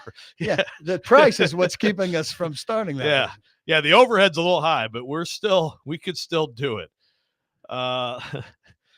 So. Sorry. How are you turning these eggs into this rant? I have no idea. I want to talk quickly. Before we get back into football, I want to tell you about a contact sport that I saw up close this weekend. And my goodness, how much rugby have you watched? No, very little. Okay. Well, I've watched as much rugby as I've listened to Kendrick Lamar. Okay. Well, you just listened to a little bit of the recipe, and it's a kind of a catchy jam. You got to admit. No, I don't. Yeah, well, you're like, yeah, it's not Springsteen. So look, my kid is now a Ravenwood Raptor, by the way. So he's Pump up Ravenwood. That's right. Start a full baseball practices today. At least, yeah, that's Raptors right. That's baseball. right. Simon's out there for baseball practice. In terms of there's a rugby club team, and apparently all the football wasn't enough. So let's find other ways to smash into people. I tell you what. And I've always respected rugby. I've watched it on TV, and I didn't totally understand it, but I was like, man, it's pretty cool. Do you understand it now? I do understand it better. Does he understand it? Yeah, I think so. I think so. I mean, they've done a pretty good job of teaching them all the intricacies and the rules and things like that. But we Ravenwood Raptors, won both games in Knoxville, and my God, the no helmet thing is effective, right? Like some people say in football, take the helmets off, we won't have all these issues, right? With the head stuff, and there is obviously, people keep their heads on stuff. But the physicality of that sport, it is something else, man. Because, when you get taken to the ground, then it really gets, because then they're trying to get the ball after you're tackled. And then you've got the shoving and pushing, and that's not even getting into the scrums. But some of the tackles and the smashing into bodies that I saw this weekend, it was, I tell you, my kid was just bruised up, muddied, bloodied, 2 knots on his head. And he loves this. He freaking loves it. How many Nolanvillites are allowed on Nolansville? on There's the an S in it. Raptors? Yeah, we've got, I believe, three or four of our football players are on the squad, and one of them kind of got him into the idea. So, but anyway, I respect the sport. I enjoy it. I get it more now, and man. I thought that maybe it would be a little bit of a step back, but in some ways it is more physical. You get like these scrums, the scrums, right? Yeah. Metal cleats, and there's, metal cleats. Yes. What are they doing? The potential to just, he still has a huge gas from practice from getting cleated. It's something else. So I'm waiting for the rant part. The rant is, wow, rugby is wild. There's the rant. I gave you, I gave you the option of doing the rant, and I thought you were going to take. You usually take it. I usually take it, and I'll try to have some this week that will actually be rants. There we go. Trevor says, as long as it's Stilly the Pooh's house, I'll pay whatever price to supply the eggs. Well, we're not going to egg him, right? I wouldn't want to egg him. I would. I would want to. I wouldn't, but I would want to. He doesn't even have a ladder. He wouldn't be able to get up there and wipe the egg off his house. Right. Someone's making a crack about you and Chelsea. Chelsea, your team? Oh, there it is. Yeah, Chelsea football. And why is that? Speaking of fakers, and trying to be with the trend. Why is Chelsea your team? I PK? went to London for a Titans game Uh-huh. in 2018, I believe. Yep. I looked for who was playing at home. Chelsea was playing at home. I took my family to a Chelsea game. We had a delightful time, and we became Chelsea fans. See, so there you go. So that is, to me, that is the definition of faking. Is like all these Americans who are like, I will be a Liverpool fan. What is Glennon's Glennon's a club? Liverpool fan. Yeah, there you go. I'm a Liverpool fan. I mean, shouldn't there be at least a player you like or something to become a fan of a team? I mean, you like the Eden Hazard. Okay. So I mean, I don't know what you want me to tell you. I went over there. I went to a game. I spent good money to go to a game. I experienced it. I sat amongst the people who root for that team, and we had a blast. And it was a great experience. And I liked the EPL very much, and I wanted a team to root for. And there you go. I wanted a team to root. Like everybody over here feels like, well, I've got to pick a team. I've got to pick an EPL team. And I mean, you're going to talk about old people can't get into new music. In particular, apparently, if you're white, you can't get into hip hop. You talk about faking. The Americans who are pretending to be I don't know how EPL I'm faking fan. when I get up early on a lot of Saturday mornings and watch them, and my wife and I kind of bond over it. So I'm not apologizing for it. Okay. It's a good family thing for us. And I think you understand what I'm saying. But you understand what I'm saying. No, I don't. It's a manufactured fandom. It's a manufactured fandom. The people who love those teams. Well, I don't live in England. England. Live. Right. I understand that. I don't live in England. I love the sport. And I was watching a lot of EPL, and I wanted a rooting interest, and I went and experienced it. Kind of a faker. It's okay. It's okay. I mean, it happens. It's nothing like faking rap love. Oh, and who's doing that? I think a lot of people. Really? Yeah. So basically, you just can't imagine how people would like rap. No, that's not what I'm saying. What are you saying? I'm saying most people's music interest and things into new music ends at 40. So if you've become 40 and then you get into rap, I think it's kind of a like forcing the culture thing to be cool. There you go. Nice. Okay. I mean, now you have evidence that you were into more of it before that, so it's more viable. Okay, thank you. So you're actually stepping off. So you're stepping back from that take. I don't know about the Kendrick part of it. Well, I tried to explain it to you. Yeah. This is someone saying about Robby. He's a big Packers fan, never lived in Green Bay. Yeah, right. Robby became I became a Golden State Warriors fan because of Steph Curry. Yeah. So I players, think those are far more fake than mine. No, that's not fake. I think if you far more fake than mine. No, that's not true.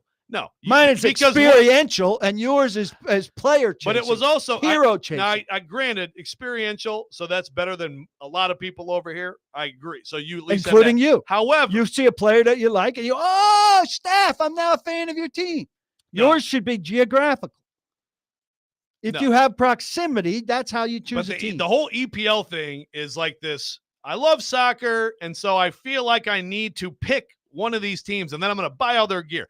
It's way more real if you actually love a player. I mean, look at the NBA. Some people are just LeBron fans wherever he goes. They cheer. Well, that's for him what you to did win. with Steph. Okay, that's lame. That's what to Robby root did. for a player. Player root is lame. Well, that's how Robby became a Packers fan. That's how Robby I think that's lame of Robby. Well, you tell him then. I will. You tell him when he comes back. But I mean, the fandom in America is ridiculous, particularly in Nashville, because there aren't teams of franchises. You know, if you live here, you should root for the Reds or the Braves or maybe the Cardinals because they're close. So that's how you pick. Or your dad's team. Those are your options. So you don't get to pick a team because Shohei plays on. I think that's ridiculous. If you're a kid and you are fascinated by a particular player and you don't have an obvious link, there's not a team in your town, you can become a fan of that team. You can go to Atlanta periodically and see the Braves. Oh, that's the fandom, to see the team. Well, I'm sorry. Experiential. I'm sorry, but I grew up and I absolutely You're What? a Pistons fan. How do you become a I'm not Golden talking about State me. fan? I'm talking about the average person. Like, well, screw you. I love Dave Winfield, so I'm a Yankees fan. I mean, you can't do that. I think it's an odd way to choose a team.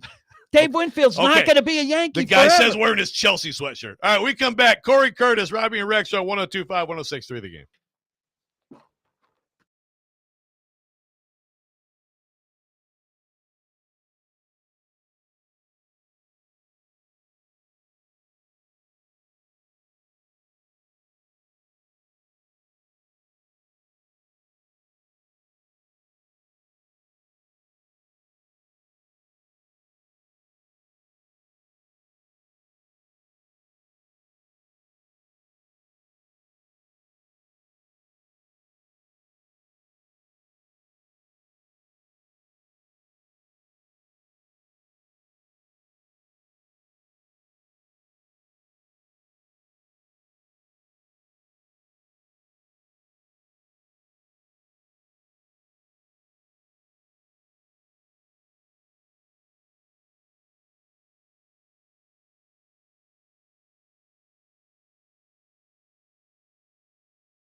All right, third and final hour here. Robby and Rexrode 102.5, 106.3 The Game. Sponsored by First Horizon.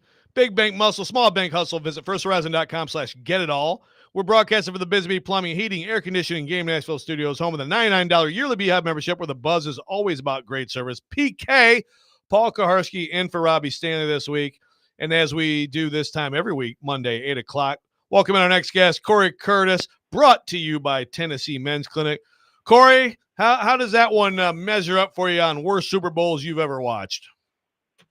That turns back the clock about 25 years when they were all demolitions. The good old days, that game, the only thing that went right for the Chiefs was the coin toss. After that, they just got their butts kicked for every second. The 40-22 score might be the most misleading score in Super Bowl history. No, I agree. Now that you mention it, Corey, because of course, whenever we have Corey on, I think of the Chicago Bears. That was in New Orleans, right? That absolute disgusting game that we were robbed of seeing Marino get another crack at him. Also, the Niners Broncos was also right. That wasn't in New Orleans, where Montana just basically throwing to wide open guys all day, and they beat them like 49-10, 55, whatever that, right? The Green Bay Desmond New Orleans? Howard game was in New Orleans. Okay, I was going to say, does New Orleans just get crap games all the time? So New Orleans has had some good ones. So if you had a primary takeaway, Corey, because of course we all have to have our takes from this. What is the biggest thing that last night's result told you?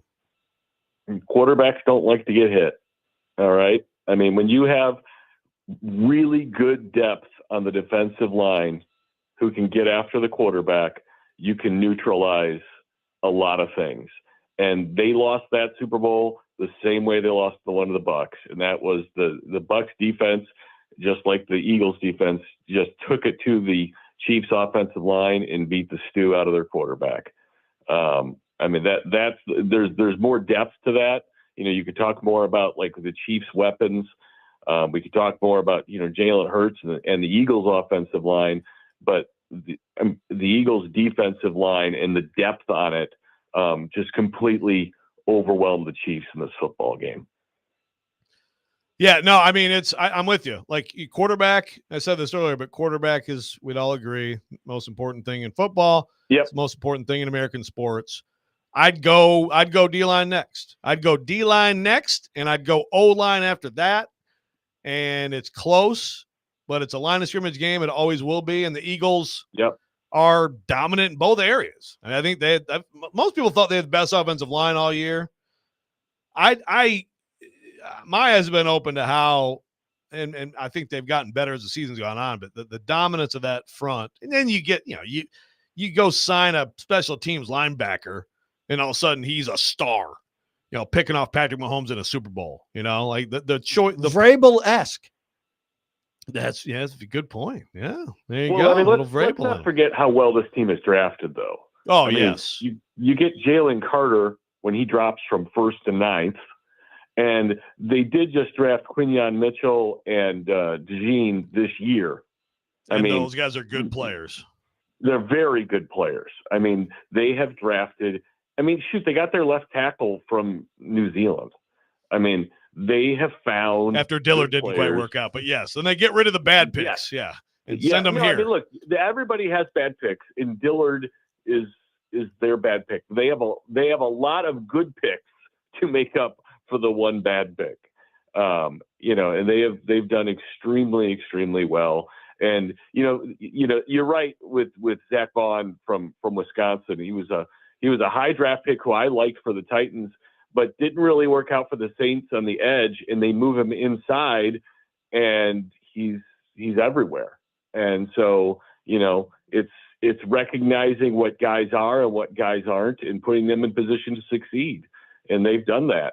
And, they've done an amazing job. And, Jalen Hurts, gave them the game that they needed from him. Because that was, the big question for me was the two quarterbacks, was Mahomes going to outplay Hurts by enough to give the Chiefs a chance? Because I just thought the Eagles roster was better, and he wasn't. I thought Hurts was really, really composed.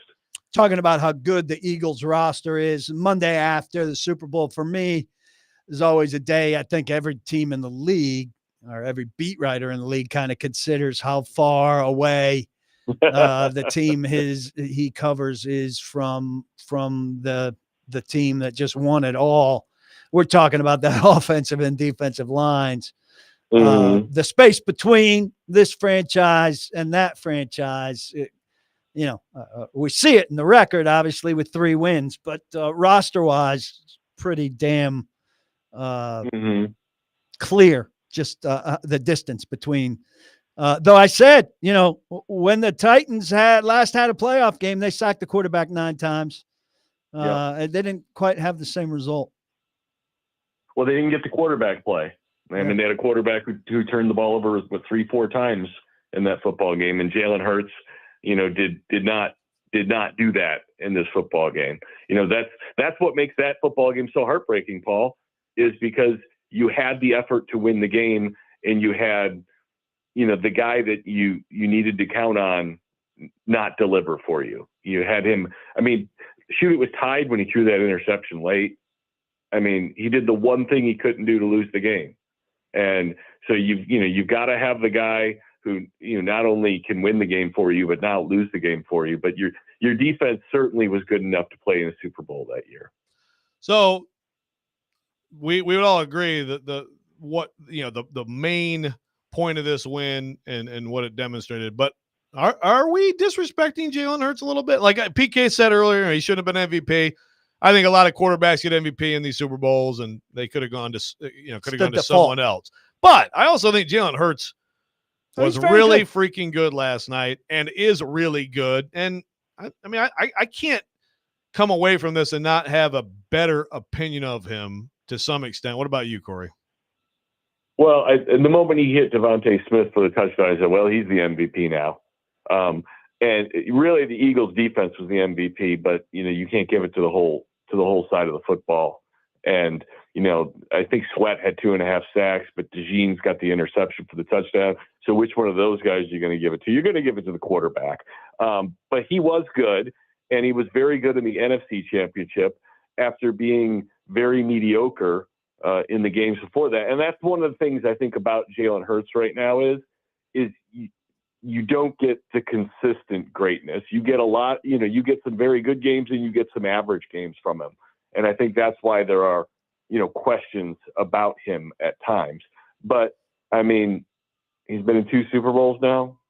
So I think we can kind of put to bed that he's capable of getting there and capable of winning. He made the plays when he needed to make them, and he didn't make the plays that got him beat. I was incredibly disappointed by Brady. He said on the 3rd and long at the beginning of the second half that Patrick Mahomes, it's going to be important for Patrick to make a great decision with the football right here. I thought it was the level of YMCA flag football analysis. What did you think of him? Well, I think he also called Mahomes the greatest winner of all time. Did he? At some point? And I was like, Tom, you played in 10 Super Bowls. That's you. You don't have to be gracious. You're there because you're the best ever. I mean, come on. I think there had to be some level of just being stunned. But, Brady has seen that game before. And I thought that was the one thing he brought it up one time about how they beat him. But I thought that was what he really could have, looked back on was, this is exactly how we beat them when I was with the Bucs. This, and he could have really fallen back on his memory of that game and how they took advantage of Mahomes and the offensive line and what they did to win that game. Because I thought I was watching the same game just about all over again. And I thought he could have given more perspective on that. Yeah, of course, he doesn't want people to take credit away from him for that because, yes, that was actually the main point of that Super Bowl. But, of course, all anybody wanted to talk about was the GOAT. But that's how it goes. But, man. Have they won since he left? The Bucs? Yeah. I mean, they've gotten to the playoffs. They had the playoffs the last 2 years. No, they haven't won Super Bowls. No, but okay. So do you disagree with my assessment that Bucs defense dominated? You just said it. They dominated that game. It was a great defensive team, but Brady certainly elevated that football team. Yes, sure. We would agree with that. Corey Curtis, News 2 brought to you by Tennessee Men's Clinic. Thank you, my friend. Good to see you. You know, it was great that I'm glad Paul was there because now we can just have 3 old guys all together. This is very well. Since we're having Very How do you feel about accurate, rap boomerish. music? Yeah. Do you like rap? You're not allowed to like rap, Corey. You know what? I don't care. All right. I don't hate rap. I don't love rap. I don't like country. I don't hate country. I don't care. I'm not a music person. That is. I mean, look, I'm still listening to the '80s. All right. That's good call. 80s was great. I mean, I like the 80s. I've listened. Yeah. I mean, I have the Thompson Twins and Queen and Blondie all on my playlist. Thompson Twins, underrated.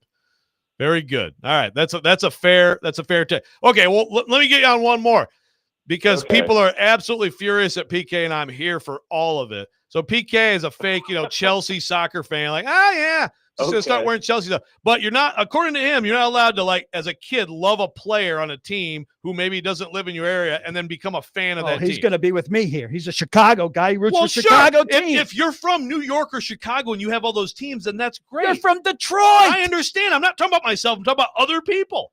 You're a Warriors fan from Detroit. There's the one. That's right. That's impermissible. Corey, tell him how that's impermissible. It's not impermissible. You have your teams. You rise your teams. It's the name on the front, not the name on the back. You can like a player from another team, but that makes you a fan of the player, not a fan of the You're team. on the wrong side of history. All right. Absolutely correct. Both you guys are wrong. Thank you. Thank you, Corey. We'll You're talk to you welcome. next week. Bye. You're like And a child. You Oh root my for a God. player. When we come And back, adopt I his will team. smash Kaharski on this So topic. stupid and We'll get childlike. back into shut up. And we'll get back into the Super Bowl Daddy, I and like the that Titans. guy over there. Robby He and looks Rexrode. good. 102.5, 106.3 the game.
All right, welcome back in, Robby Rexrode. By the way, that event that said February 8th, it is also this weekend. In fact, it's going to be weekend after weekend, so we're good. So even though it said February 8th, let me tell you about So this we got again. that straightened out. We're going to do caller 3 right now. Athletes Unlimited, a family 4-pack of tickets to Athletes Unlimited. Professional basketball games at Nashville Municipal Auditorium. Saturday, tip-off at 5. You can see star players including Alicia Clark, Sydney Colson, Lexi Brown, Jordan Hurston, Isabel Harrison, and more. So caller 3 will get those. Now we're back in, it's Super Bowl reaction day, and yet you've taken it sideways with your ridiculous fan take. Now listen, I will say this. The Chelsea stuff, most I'm just like coming up with a reason to give you crap. I really am generally against fan gatekeeping in general. I'm not. Yeah, I know you're not. You're a huge fan rules. You're a huge fan gatekeeper. And again, Corey's from Chicago. You're right. I grew up with Detroit sports teams, and so I had those. You had New York teams growing up in New Jersey, but like someone here, like someone on the text line said, look, I love Sammy Sosa as a kid, watching him on WGN, lived here, and it became a Cubs fan. I can't explain to you exactly, like the Steph Curry thing was really driven by my kid because he was so into it, and he was into Draymond You should have Green. steered him to Why? Because that's your responsibility as a father. My responsibility as a father is to say you don't just pick a player who's 3 time zones away and make that your team. No, man. No. Well, that's BS. There's nothing wrong with that. Yes, My responsibility as a father, which I failed. That's a front runner, first off. You're picking a front runner. No, they weren't, but that's the thing. They weren't winning championships then. It was like early in the league, and then we grew into and all of a sudden they were amazing. And they're just, frankly, I became this fan. It had been a long time since I'd really been a fan. The Tigers have been the one thing that I've kept all right, but like it was just fun to root for a team, and also they were mesmerizing. Winning. Well, but also incredible, like it totally changed the game, all that stuff. Yes, Draymond is part of it. Somebody on the text said, please tell me it's not Draymond Green who Joe followed. Well, I covered slurping guys that you covered, which is ridiculous. Oh, shut up. I covered Draymond. I like Draymond. But again, this is my kid really loving Steph Curry that got us into all that. And there's nothing wrong with it. And there's nothing wrong with liking a player and then all of a sudden organically starting to like a team, just like you can do your Chelsea thing because you enjoyed the time with your family there and felt like you needed to pick an EPL team. There's nothing wrong with it. Your fan gatekeeping is way out of control. All right, just let me counter this to people out there who may be at this cusp of doing it. Don't pick a player, pick a team. Pick a team. You're in a city here, you should be a Titans fan and you should be a Predators fan, unless you come from somewhere else and have loyalty to a team from geography. Geography, number one. Number two, your family's team. So if you came from somewhere else and your mom and dad have a loyalty to that team, it would make sense for you to continue the loyalty to your parents' team. Then if you're looking here for a basketball team or a team of a league that you don't have here, look for proximity, geographical proximity or family connection. Those are the way you find teams. You don't shop for a player. Garbage. All right, we're going to go to the phone line driven by WilsonCountyHunter.com. Adam in Portland, you have a comment on the top pick. Yeah, a couple things for you real quick, Joe. Number one, Paul's right, 100%. All right, so I got a niece. She brings her boyfriend over at Christmas. He's got a Patriots hat on. So, of course, I'm like, are you from up north? He's like, no, I've lived here my whole life. Well, I'm like, who else do you like just because they're good? Yeah, that's the first thing I said to him. And then he got weird. Like, I fully believe that you can't pick somebody because they're a dynasty, especially a dynasty. If it's somebody who got you into the sport, okay, that's a little bit different. But no, dude, like, especially, like, see people with Lakers hats. Like, dude, you've been here forever. Shut up. Like, yeah, I don't know. I've always felt like that. But also, watching that game last night, dude, I pushed the chips in the middle of the table for Abdul Carter. Like, I feel like that's more important than a quarterback. Find somebody with a defensive line that can wreck a game like that. Holy cow, man. And you put him next to Sweat and Simmons, like, you can actually start to build the thing back if you do it that way. So, yeah, horrible Super Bowl, but it opened my eyes and enlightened me. Thank you, Adam. If there was a comparable quarterback, that'd be something. I mean, I think Abdul Carter is a better pass rusher than Cam Ward is a quarterback. I feel like. Yeah, look, if Abdul Carter is what people hope he can be, then I think that's a building block that's worthy of picking, if not first, first or not too far down if you can manage to pull that off. That's best case probably for the Titans, right? That they can move down to 3, get him before Vrabel can get him, and get out of there and get some extra picks. Yeah, ideally. I'm going to write a piece this morning. I mean, you need somebody that really loves Ward, and you and I agree, like somebody generally falls in love with that guy. But I don't remember a year where we've gone this deep without indications that somebody is falling in love with that guy. And so what if the whole league just agrees that Cam Ward is not the number 1 pick in this draft? That's less than ideal for the Titans, who might have to stick and pick Carter, and this dream of gathering draft picks just doesn't materialize. Did we do the giveaway? We good? Okay. Officer Watson from Clarksville says, shouldn't you then be a Nets and Devils fan? But they probably suck. So, of course, you're a front-running Yankees fan. No, there's a loser thing that the Mets line up with the Nets. Oh, is that what it is? And the Jets? I'm anti-Jets. Jets? Yes. Okay. The Yankees line up with the other franchise. Beth is a big fan of yours. She says, who is this guy to tell me who I can and cannot root for? What a tremendous waste of airtime. Ed says, Paul's so wrong. I fell in love with Earl Campbell in New Jersey. This is Ed from Jersey. Still a Titans fan today. You have 2 teams in New Jersey to pick from, and you're going to pick a running back in There's nothing Houston. wrong with that. It's idiotic. It's not idiotic. And he also points out at that age, he could not see Earl Campbell on TV, whereas every Sunday he could watch the Giants and the Jets. In the late 70s, he's seen the Oilers periodically on TV. Okay. So this guy's such a big Earl Campbell fan that he's picking him to not watch him. As Ed points out, we could watch Freeman McNeil every weekend. Oh, there you go. Ken O'Brien. As Ed points out, the New York Stock Exchange, if I hadn't fallen in love with Earl Campbell, you would have 1 less subscriber to your site. So you better count your blessings. Well, PK. I appreciate that. When we come back, we will get back into some Super Bowl takes. There are so many to have, including the GOAT discussion. Robby and Rex are 102.5, 106.3 the game.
Welcome back in. Robby and Rexrode, sponsored by First Horizon. Big Bank Muscle, Small Bank Hustle. Visit firsthorizon.com/get-it-all.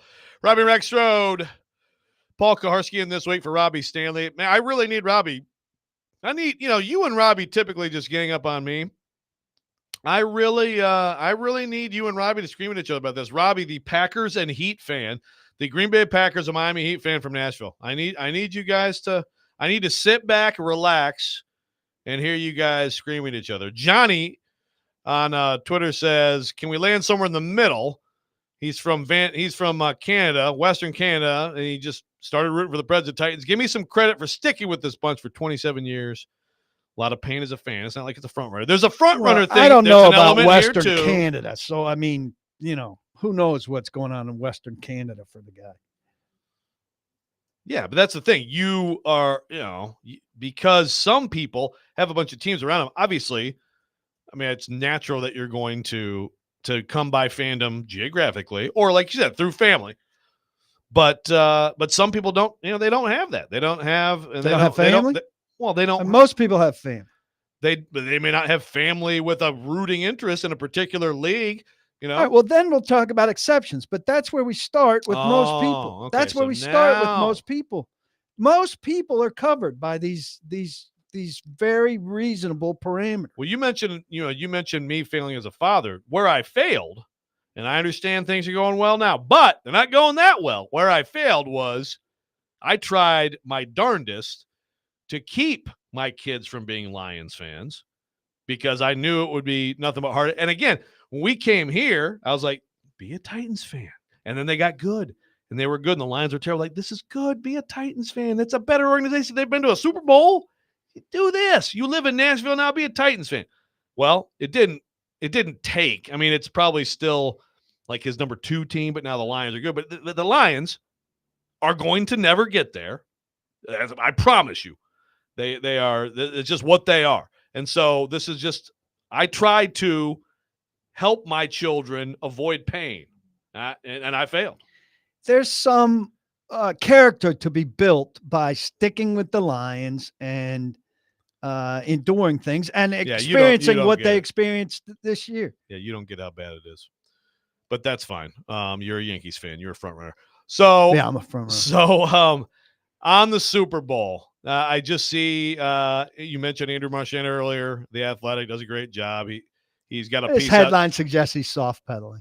He's got a piece out today on Brady. Brings star power, but fails to say much. I mean, I think that's the star power is not a secret. Like, why is that part of it? We know he's got star power. I don't want to read about his star power. I want to read about his performance. Yeah, shouldn't be a piece of the headline. Well, I haven't read it yet, so I'll let you know. But we're in general agreement on that. That Brady was not good. Meanwhile, I think what you're going to see a lot today on the argument shows is let's stop with the Mahomes GOAT comparison. There's no comparison, something like that. I think there's going to be a lot of that after this performance. Yeah, I don't know. Debate shows are not places where people say, "Hey, let's slow down on this." Yeah, but this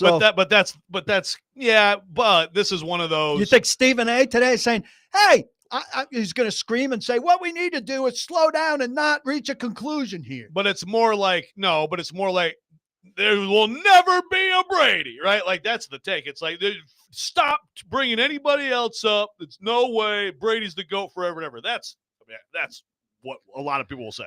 To me, I say what you just said, which is, we'll see. Yeah. I mean, body of work is far from complete for Patrick Mahomes. But he did lose. He lost a huge opportunity here to do something Brady never did, which would have, in the end, whenever the argument really can happen, big box to check, would have been a tough one to argue against, and he emphatically failed. Do you forget the GOAT thing? Just Mahomes right now in the NFL. Do you think any differently of him as a quarterback in the NFL after yesterday? I think if you look at his 2 Super Bowl losses, that's more on the team than it is on him, but there's a recipe to beat him, which is a recipe to beat virtually anyone.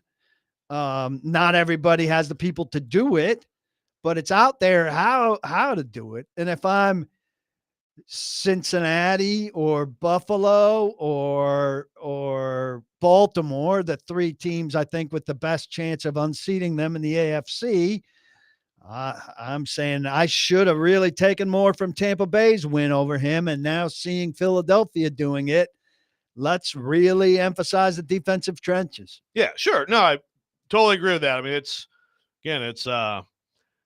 yeah, and you can take this college football too. If you look at national champions over a long time, in a lot of cases, it's the team with the best offensive line, the most NFL prospects on the defensive line. That's if you can affect a quarterback with four-man rush, and I feel bad not crediting this, but it might have been Breer tweeted it. 0 blitzes last night. No blitzes from the Eagles. The 6th time that's happened in the Super Bowl. That's a heck of a stat to go back and the PFF go back and see how many times the Chiefs didn't blitz Bart Starr. But the 6 quarterbacks who never were blitzed in the Super Bowl all lost the Super Bowl. I mean, if you can get four-man rush in this league, you have so many more options, so much. But just Mahomes, today I sit here, I think he may end up the greatest of all time. I think that I'm taking him. If right now we can all redraft and I get the first pick, I'm taking Patrick Mahomes first. And yesterday doesn't change anything for me at all.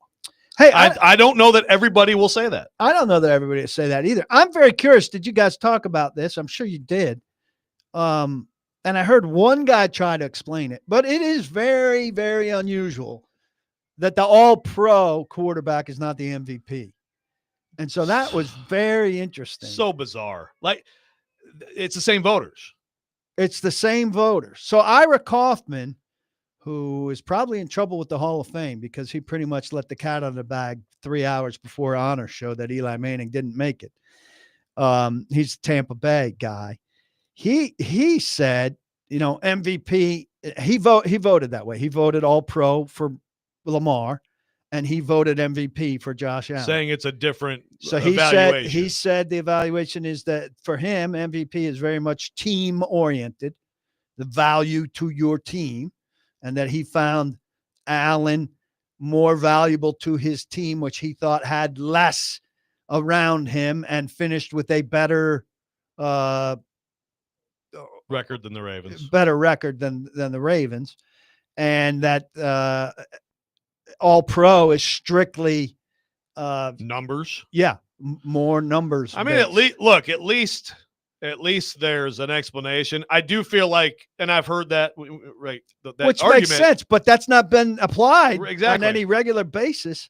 I mean, to me, that's like, so let's have a conversation about if you're one of these voters, what are we doing here? Are we doing that where it's like basically whoever, it's like the coach of the year. Sometimes a team will go undefeated, in the Big Ten or the SEC, but the coach of the year is the coach who went 7-5 because they were supposed to be 3-9, right? It's exceeding expectations. So it's like a surprise coach of the year, which is generally an NFL thing too. Andy Reid doesn't win coach of the year. Exactly. It's whoever, surprise, like this year, O'Connell, right? I mean, they were very surprised. So, okay. So MVP is then it's overcoming circumstances is more important than just excellence, or is it, you know what I mean? Or is it just because people don't apply it the same way? If they all did, then I guess I could buy that. But I guarantee you a lot of people said, yeah, like Lamar. I don't have a problem with either of them winning MVP. I really don't. It's close. It's so close. It's fine. I do have a problem with someone voting Lamar 4th. Who was that? So I heard they had it. They had it all public, the AP stuff. So actually, it's funny because I have to verify this. I heard it was Jim Miller. Very disappointing. It was Jim Miller. Very disappointing. You a big Jim Miller guy? Well, I mean, he went to school with him. Did you? Yes, I did. He actually was. I think he was the Michigan State quarterback when D-Mace was a freshman. Is it? I'm verifying it was Jim Miller.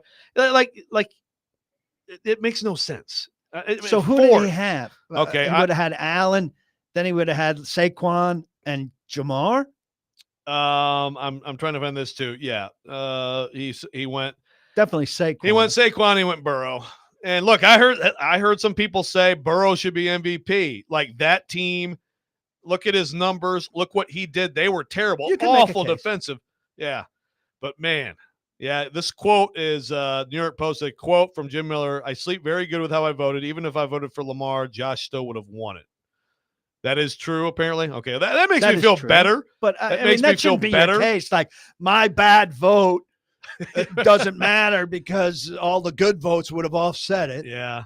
To me this year, I can't accept 1-2 with either order. Fine. I can't accept not 1-2 for those two guys. I can't accept it.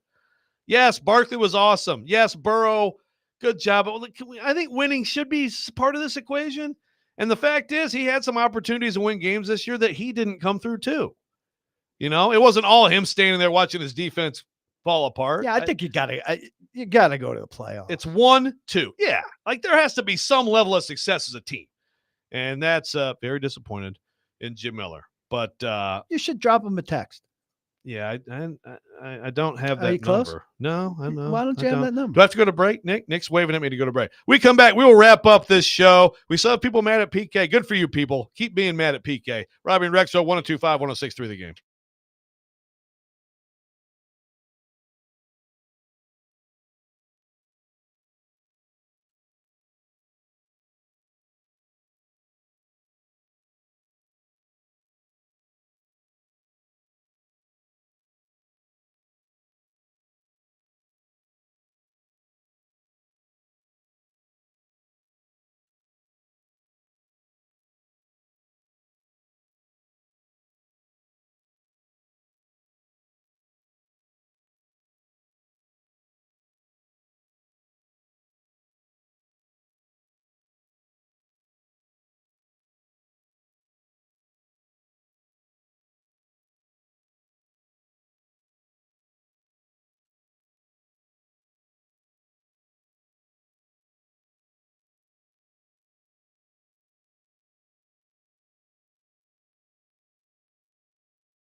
Last segment, Robby and Rex, 125-106 to the game. PK in all week for Robby Stanley.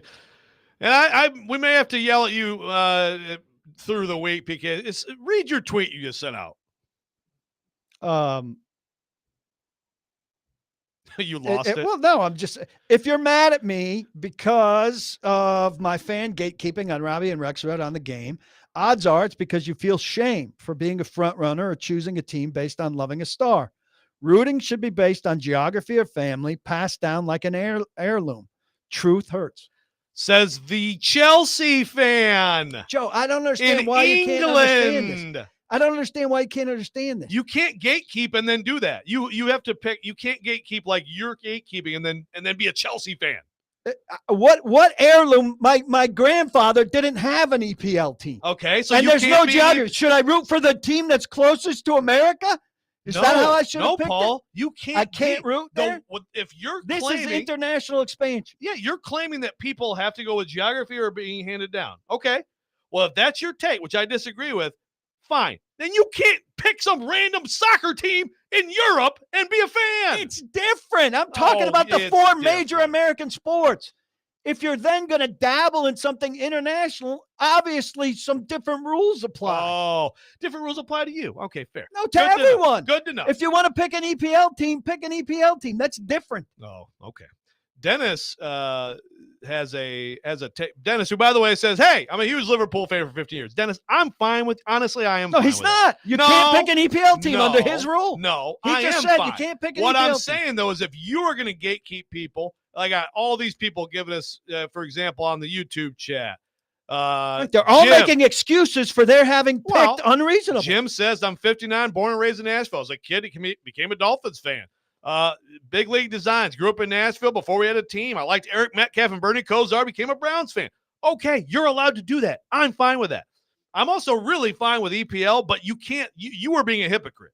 You're being a complete hypocrite. So I'm not allowed to root for the EPL? In all reality, the EPL stuff was me just giving you crap.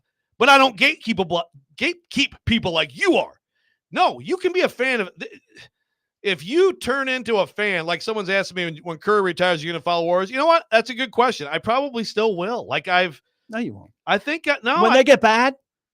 When they get bad, well, I mean, and they're in the lottery, you're not going to root. I won't watch them obsessively, but I think I'll still be a fan. We'll see. Watch them. I watch them now when they're winning, but when they're bad, I won't watch them. They're actually not very good. Dennis says about last night. This is an interesting text. Good film. little Demi Moore says, "I watched someone who is considered the best quarterback in football look pedestrian when his O-line couldn't protect him. But I'm supposed to believe a QB with less than 2 seasons of play in the league is garbage when he's never had good O-line play in his career. People give up on QBs too easily." Interesting point by Dennis. That's quite a transition. But I'm supposed to believe a QB with 2 years. Mahomes in 2 years. Yes, you're supposed to believe a quarterback with two years is garbage because he's had enough protection often enough to make some decisions that are better than what he's made. Yeah.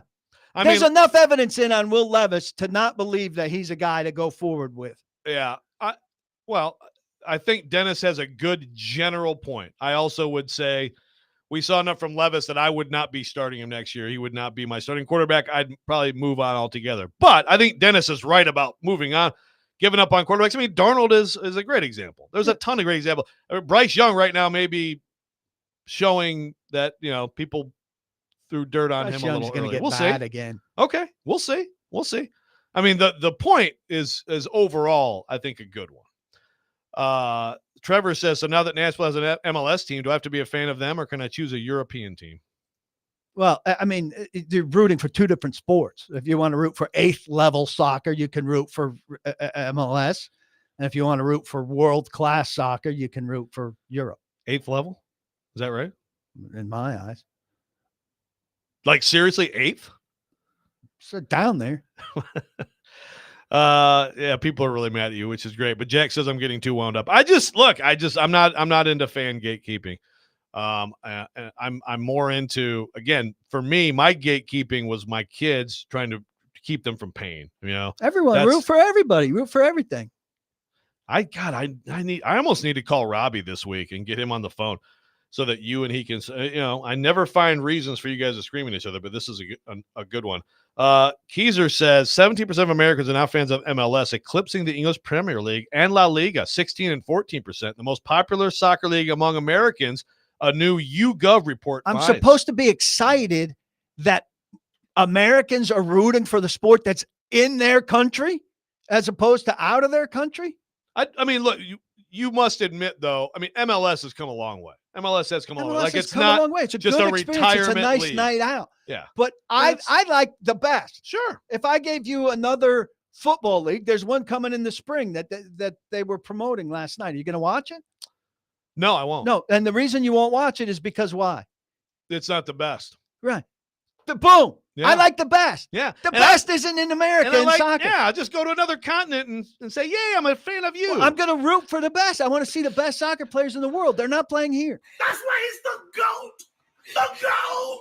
Wow. That There we didn't go. Fit at all. If they're going to drop something that fits. And on that note, thank you for listening, folks. We'll be back. More old men yelling at each other tomorrow. Don't Chase block and the Big box. Joe coming up next. Lock your locks. 102.5, 106.3 The Game.